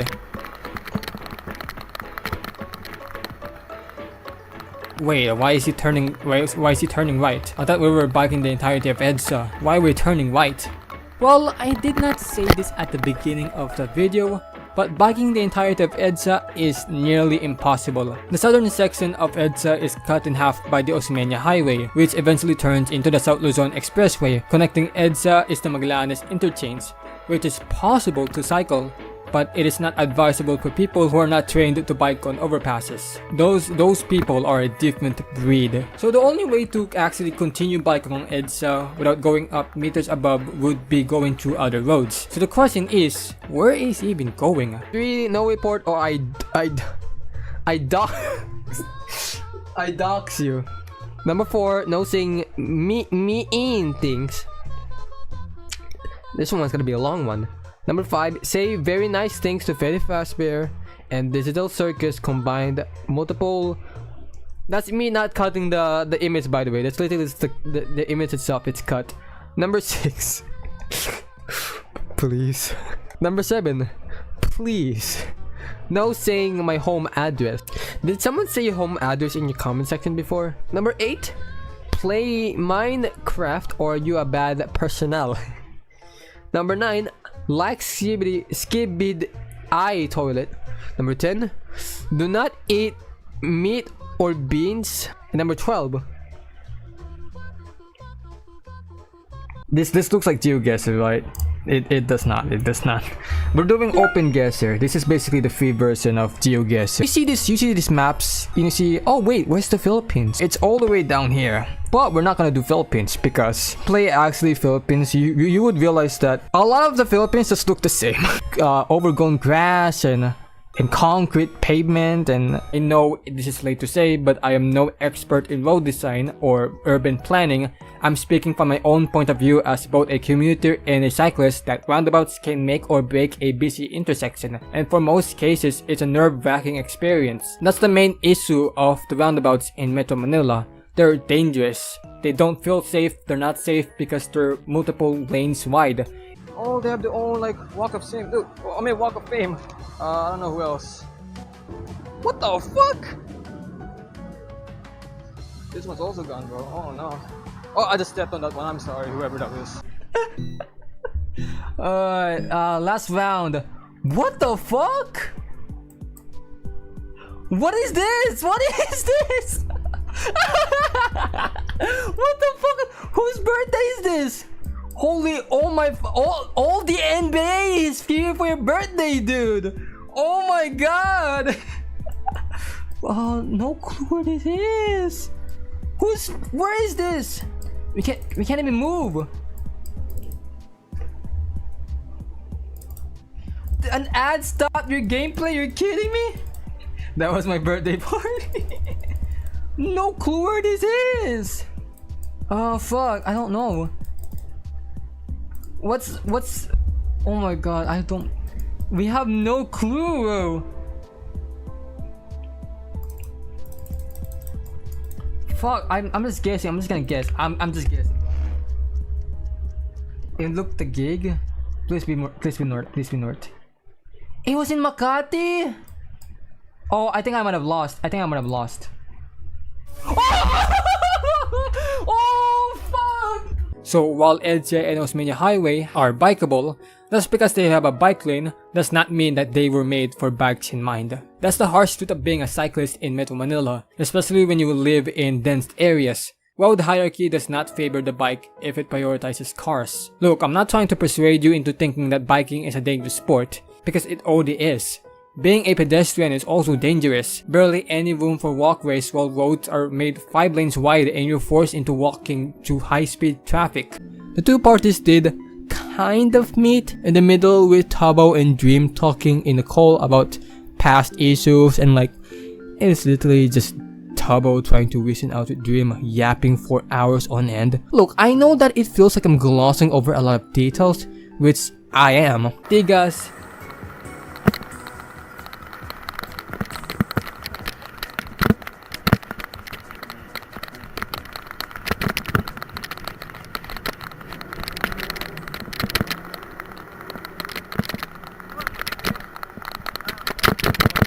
Mega Mall, sa Boulevard, and the Pasig River, going to the Guadalupe Bridge and entering Makati. By this rate, I was starting to get fatigued since I haven't been biking much recently, but I was still powering through it. I guess. This is why I don't want to play this fucking map. Look where we are! We have no hints. You know it's fucked up. You know this place is fucked up when there's no political banners here. It's like even the politicians don't care about this place, man, and they care about the people a lot. They care about the gazes of the people a lot, and they don't care about this, man. Australia, man, yeah, let's go to Australia, man. Yeah, we are definitely in Adeline. Fucked up when he wouldn't quit talking about the case in his videos and kept making videos about Billy, which literally proved Billy's claim of defamation and negatively impacting his reputation. And now he didn't learn and started talking more dog shit while requesting to appeal the case. I'd like to preface that he would trust AI more than his own lawyers that he is paying top money for.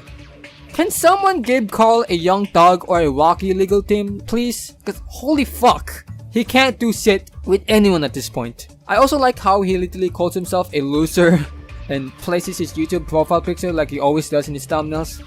Kinda also like how he talks in lower cap and yet it's also in bold. So what did we learn, people? If you're in legal trouble, just don't say anything until your lawyer is there. Now it's your choice if you even trust your lawyer or a random AI chatbot. I don't hate people, I hate only governments. The IDFs is gonna come to your house, bro. 2019, I was born. Why are you sad about growing up and being born? 2022, I'm turning 2 years old. 23, the math doesn't You aged 2 years old in 1 year. And it happened again in 2024. He's going up so fast. He's going up fast. Whoa, this guy's gonna catch up on me, man. Oh my god. I'm gonna be the little bro now. No. This guy's... Yeah, why is this guy growing 2 times? He has a 2 times XP rate. Oh no. Mr. Beast, oh my god. Please, can you please give me a... Oh, what? A feast a beast? A feast a beast? What is that? What is a feast a beast? I am in here. I am a kid. A feast a beast. You gotta get Mr. Beast. Okay, I'm gonna contact Mr. Beast right now. I actually have Mr. Beast on my phone right now. I'm gonna contact him to give this kid a feast a beast. You know, if he questions what a feast a beast is, it's not my fault. Okay, that's what you wanted. No, take it back. So if you get a Feast of Beasts instead of a Feastables, that's your fault. Potentially future Republican Party presidential nominee and the first ever YouTube made billionaire. You know, it's kind of ironic that back then people couldn't believe that you could make money by just, you know, playing video games. Now we have someone who made billions off of being nice. And in return, being nice to him gives you a chance to feature in one of his 100 million views videos. I featured Dogpack in the intro of this video, so my chances are already at the lowest they can get. So instead of pulling my punches for the good graces of the recent billionaire and all of his adoring and gullible fans, I will say that Mr. Beast is a soulless corporate demon who is obsessed with views and statistics, and his only sense of personality is success and optimization. But I won't be too mean in his personality. Remember when he was still into memes and that one sad man poster? Adding a highway above will make traveling faster, but it doesn't improve current traffic conditions. It just serves a small percentage. But fortunately, there are fewer dumb ideas for potential expressways in comparison with the make our big ass river terrible again expressway. But they are still dumb ideas nonetheless. Originally, I wanted to do this 5 times, but down again. Fuck. By this time, I had forgotten to start my Strava.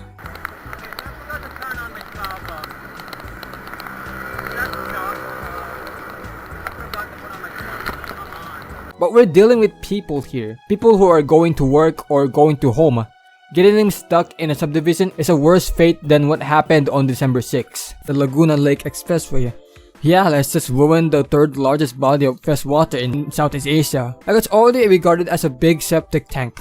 Let's add noise and ground pollution. Before I continue this topic, can I just say that I can't help but actually understand the motives behind these attacks against Rojas. Because what the fuck is he doing here? These hand signals mean nothing. A clip also resurfaced of Mars swearing during an anti-charter chains rally. Ngayon gusto ni Gloria na baluktutin ang ating saligang batas para manatili sa poder. Putang ina, ano ba to?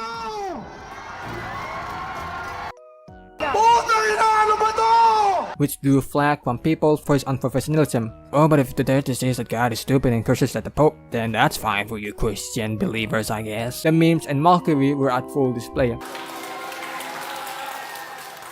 Mr. Palenque!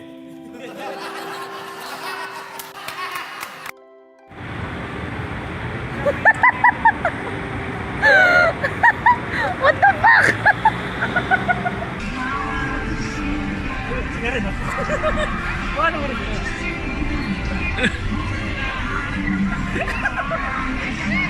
Maybe the new generation or people who participate in this event are liking the new events, except that's not really the case, isn't it? Maybe why events aren't as good as they used to be is because they're just not good. They don't have the mystique feel to it of entering into a new part of the game, feeling like a kid wandering into foreign land and feeling excited. But with how the events are played out, it feels like nothing but a chore.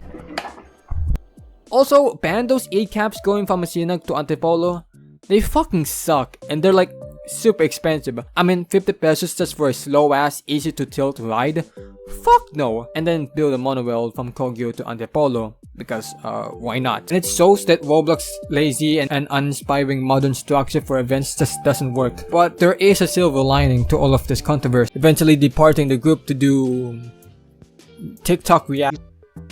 What did Alexis even do, man? You're not. I think you're trying to hide something. You know, I think you're conspiracy or some kind of accident. Images Alexis sent me. in that organization. Oh! The point of it is to help Gonna ban people not be people. weird and immature on the internet, and also to help people get along and work with each other. So what I'm saying is that I recommend that you guys need to get along and not I'm go just doing too the far hand with anyone. signs right now. That just doesn't The make anything gestures. peaceful. And if this keeps going on, other people may think it's okay to continuously attack someone online. Damn, he holds his Guys, arms I don't have really a problem with long. any of you. I like you all since you're on. 10 out of 10 channel, man. I love that guy, bro. What does it say? In Pasig? This is Eastwood, right? Or no, it's probably not Eastwood. Oh, okay, yeah, we're in Eastwood.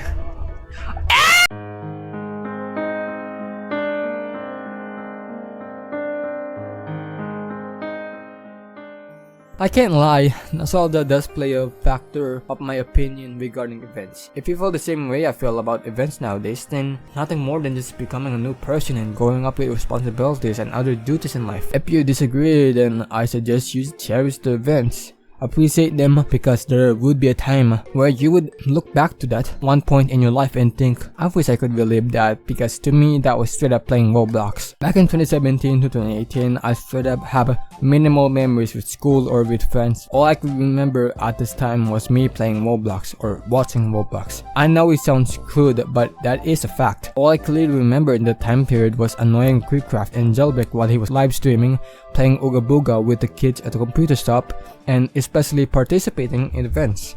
It's why I take the Ready Player One event and 2018 Egg Hunt into heart. They were just so fun and enjoyable to me. But what made the 2018 Egg Hunt so enjoyable was that it had effort, passion, and ambition put into it. It was a work that the developers actually cared for and didn't make just for profitability, but instead provide such a compelling story and world that is executed so greatly. It was by far one of the most stressful but also one of the most exciting things that I've been able to do on the Roblox platform so far. We spent several months intensively designing eggs, gameplay for the eggs, unique worlds for the players to play around in, and bouncing ideas back and forth so many times I lost count to make them perfect. We had a lot more resources than Egg Hunt 2017 had, so we tried to make a lot of conscious decisions about the game design to improve the experience for players. We definitely spent many long days and all-nighters together fixing bugs and improving features, but I'm really satisfied with and how proud of the results that we ended up together as a team.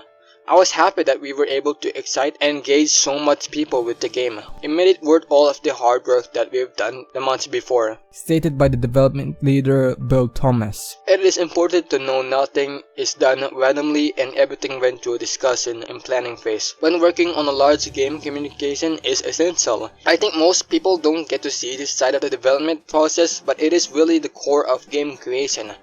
Stated by developer Builderboy. And what came out was one of the most beautiful events Roblox has ever seen. There is so much that I wanted to say of this sort of love letter to the game, but I can summarize it into just play the game. Even if you don't get the items anymore, it's still such a nice experience to play a remnant of a gem. It's I just dropped by Kamuning Road, but we still have to pretty lengthy walk. I'd say my sweater. I don't mean this sweater. I am a clinical sweat. However, right-of-way issues, construction and maintenance cost billions of pesos, and railway projects generally don't make money if the fares are not extremely priced. Instead, railway transportation boosts a region's economic output by not having workers spend hours in traffic. And since Metro Manila is the country's economic powerhouse, it does make sense that the government would pay more attention to the region. That begs the question, what about the other regions?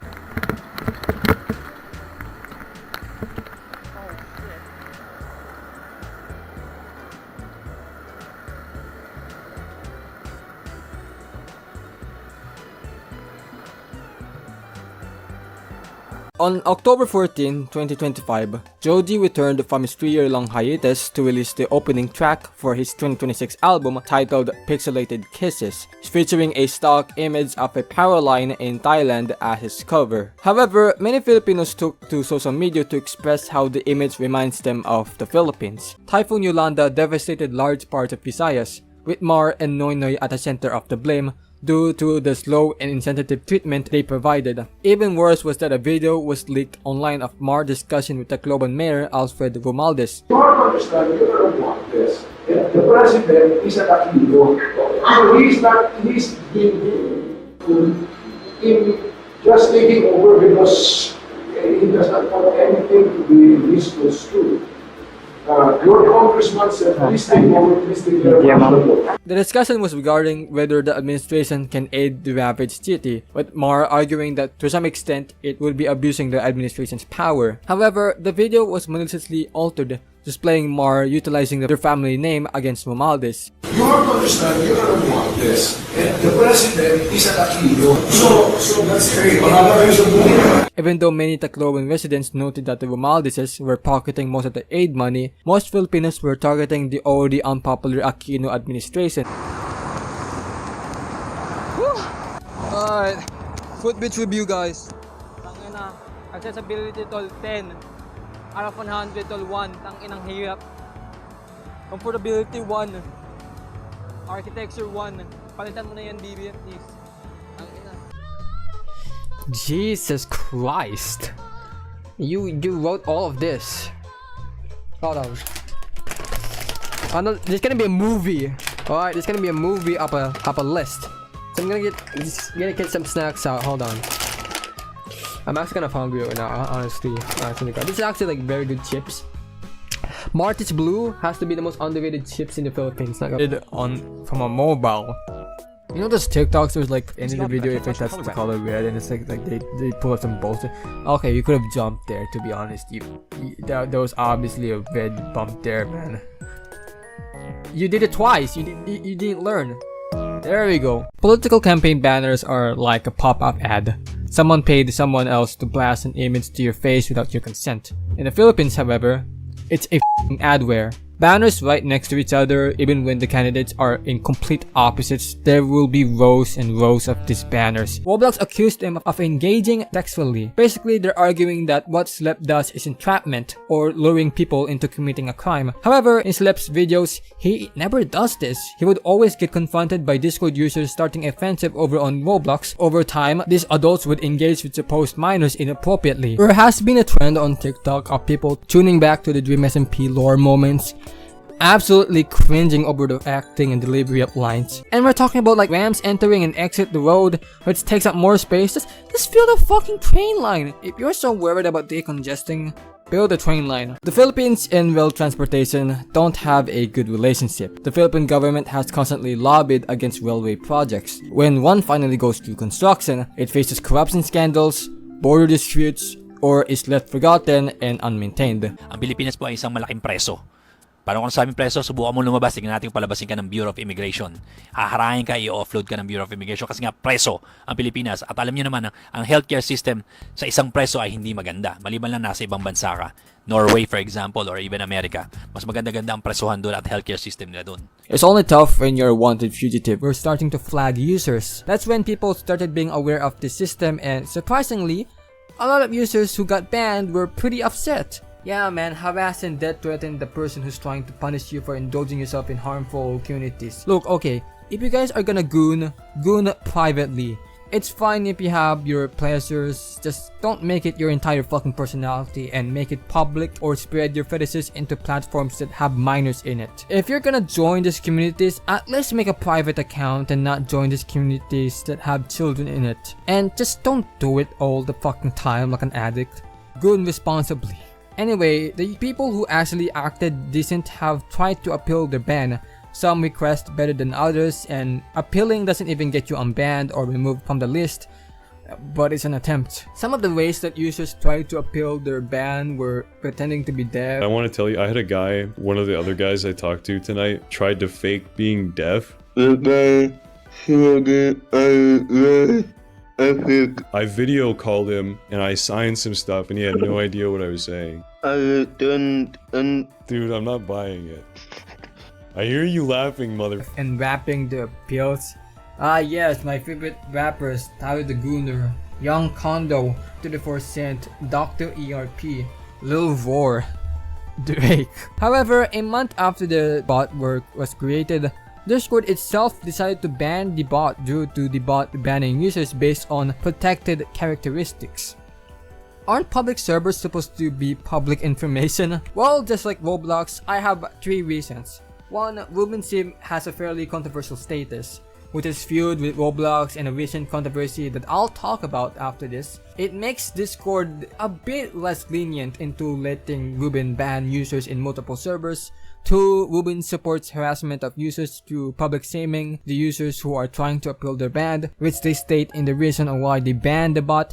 And 3. These condo servers make them money, and a bot that discourages the participation of these servers would mean a decrease in revenue. If we get to the point where companies are starting to protect their own revenue rather than protecting their users from kidnappers, it's starting to turn from a speculative theory into a pattern. A video by No Text to Speech covers the situation and even interviews Ruben. There's a pretty good reason why Discord decided to ban the bot.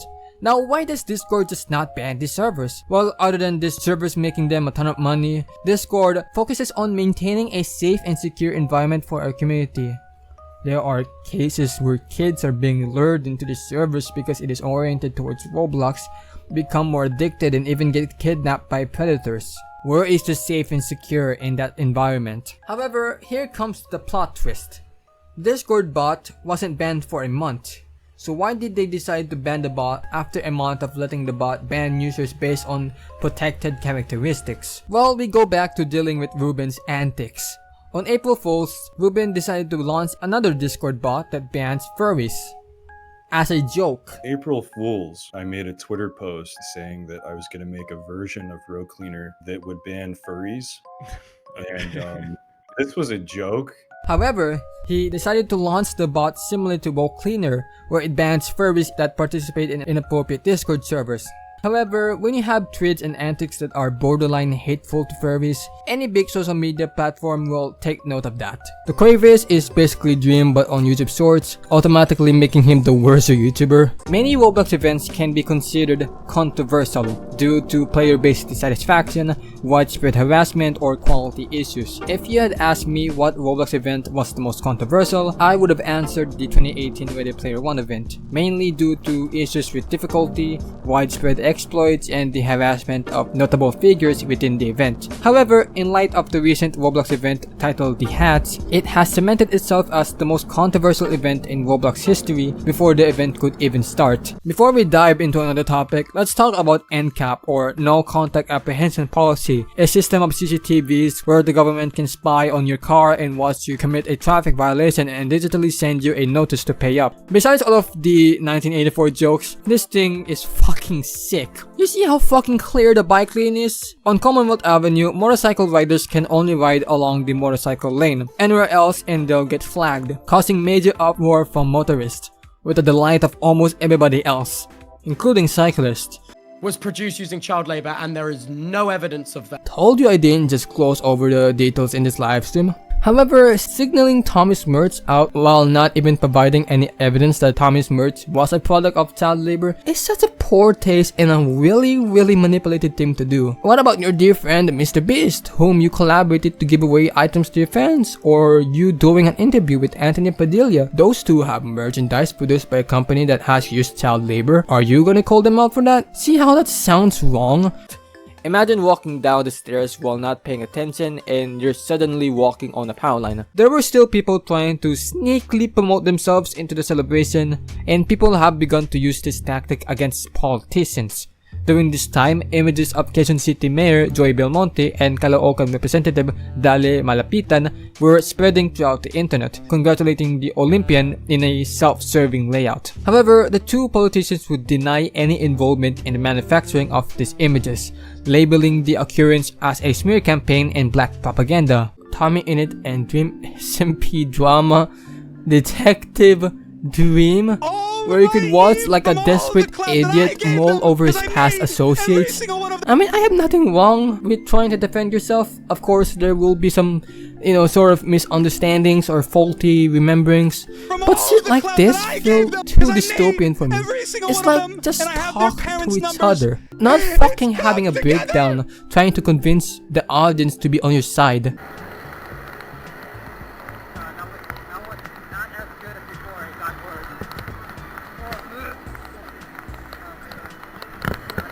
Holy shit, John Gamble. The more I look into you guys' channels, the more I'm starting to become a bit concerned with the kind of content you guys are into. You know, I have nothing wrong with the Wiggles. You know, like it's a good show, but like, you know, I mean, like, well, there's a lot of time you dedicated to the Wiggle. Where is this, in a boat? Holy shit, bro! What the fuck? Yo, this is actually sick. I mean, I don't know where we are, but like, this is project alone may be a bit overkill. However, extending the line to serve other areas of the region would improve the region and turn it into a business district, and not a one-to-one copy of an American highway. It gained the nickname the Killer Highway due to its nature as a wide and fast highway, resulting in frequent speeding in the area. How much would you wager to drive the road with your eyes closed? As he would then go live to talk about the situation rather than, I don't know, privately message Tommy's mother again and apologize about the R word there. On December 6, 2025, from 6 PM to even 2 AM, a standstill gridlock traffic was observed on the Marcos Highway as well as neighboring avenues. When I meant standstill traffic, I meant 6 lanes of parking.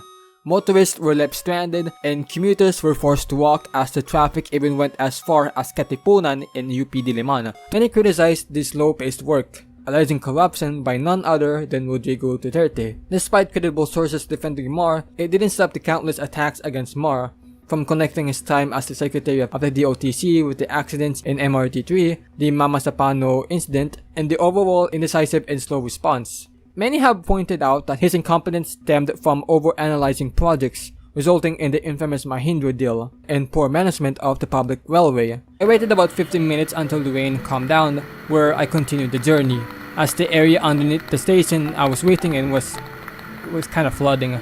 Ironically, this part of EDSA is right in front of a DPWH office. Welcome to my fucking channel. Fuck that guy. Tracy, yeah. Weirdness, they are stupid. The fucking wolves. Start hating Minecraft Thomas and friends. Spunky BF, DI, Happy Tree Fence. Dumb ways to die, yes, right fucking now. Start lobbing Lanky Box. Caillou, Little Brown Bear, Thomas Daly, that little princess. By 2014 to 2016, yeah, that is a lot of events. By this time period, you often see Roblox players wearing whatever event item it was going on at the time. You could just not escape any sort of reference to an ongoing event at this time. In 2017, I would argue that this year was pretty much the peak of Roblox events, and as I said, you could not escape any reference of this event. The 2017 Winter Games, Innovation, Buried Treasure, you could not escape these items. Every Roblox game you would play at this time, there wouldn't be a single person that wasn't wearing this item. I swear to God, I still vividly remember playing Roblox and seeing these people wearing these items. Sometimes, what came first, the road or the power line? The MMDA also suggested that private subdivisions open their gates and let random cars flow in their streets to ease traffic.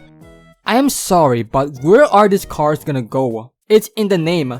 Private subdivisions. They don't connect to where these cars want to go. It's just passing the problem to private developers and suggesting to congest dead-end roads. Look, I'm not a big fan of subdivisions either. It'll be fun to see all of their streets congested. One time, I was making my own base, and then I went to the nether and looted a bastion remnant, and then wait, where? Yeah, this kid. This motherfuckers are always killing me. No, I don't want you. I don't want you. Changed. Does the pursuit of identity through memory, cultural heritage, and self-expression represent a defiance of decay? Or is it simply an illusion of a continuity sustained by human storytelling?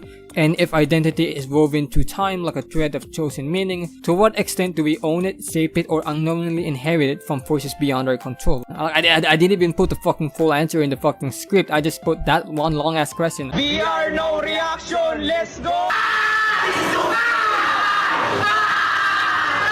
So, right after the release of a Minecraft movie, people were already sharing a pirated unfinished version of the movie with demo as CGI and people clip farming people's reaction of the movie in theaters. This proposal may not come into fruition because of the Bataan Expressway already existing and connected to the expressway network, and there's construction of the big ass fucking bridge that would span the Manila Bay, be a double cycle. However, I have a radical proposal for this issue. Turn the junction into a roundabout. Look, I know this could be bad, but it might work. Make the roundabout 2 to 3 lanes wide so trucks can navigate it. Like, tell me why this would not work other than the fact that people just don't know how to use roundabouts. I'm just saying, this could work. I mean, I fucking made this sit and see the skylines. I think one of the most idiotic things you can do to your own community is to not only ignore them, but also anger the hardcore part of the community. Users who have invested a lot of their time in the community and have contributed heavily to your game. Let's just piss them off. What Dream is alluring here is that he knows that Revolt was making merchandise using child labor, while not giving much proof of that. As he said in the same video where he complained about Tommy not giving much proof. And you and your friends' references and the way you talk about women behind the scenes has been so sexist too. Shame on you guys. I don't even know what this is about. You don't provide any context or evidence to what you're saying. Walk the talk when it's only necessary for you. Where the hell am I? You have broken the rules. I make what rules? I didn't do anything. Rule number 5. Do not pass my opinion. Toy Story 2 was not better than the original. Silent! Please. I want to do it. I won't do it again, please. Please. What is that? Albuquerque if the Confederate States won this. Why? Why would you ever think of that? Oh, because I'm chess? Okay, because someone who actually games. Look at that Popo picture, man. That guy is just a Chad. Guns and Left 4 Dead? Oh my god. Oh my fucking god. Now that gotta be rage bait. Now I'm not gonna watch it, but I'm not gonna fully believe that he believes it. And at number 1, the city of Mandaluyong's Mycelo Circle. Even though the road is very bumpy, mountainous, and there are a lot of manhole covers in the middle of the road, 2 things make this roundabout, in my opinion, the best roundabout in Metro Manila. Number 1, it's very useful and it's fairly easy to use. And number 2, Taguig does not deserve any top placement from me, I'm sorry.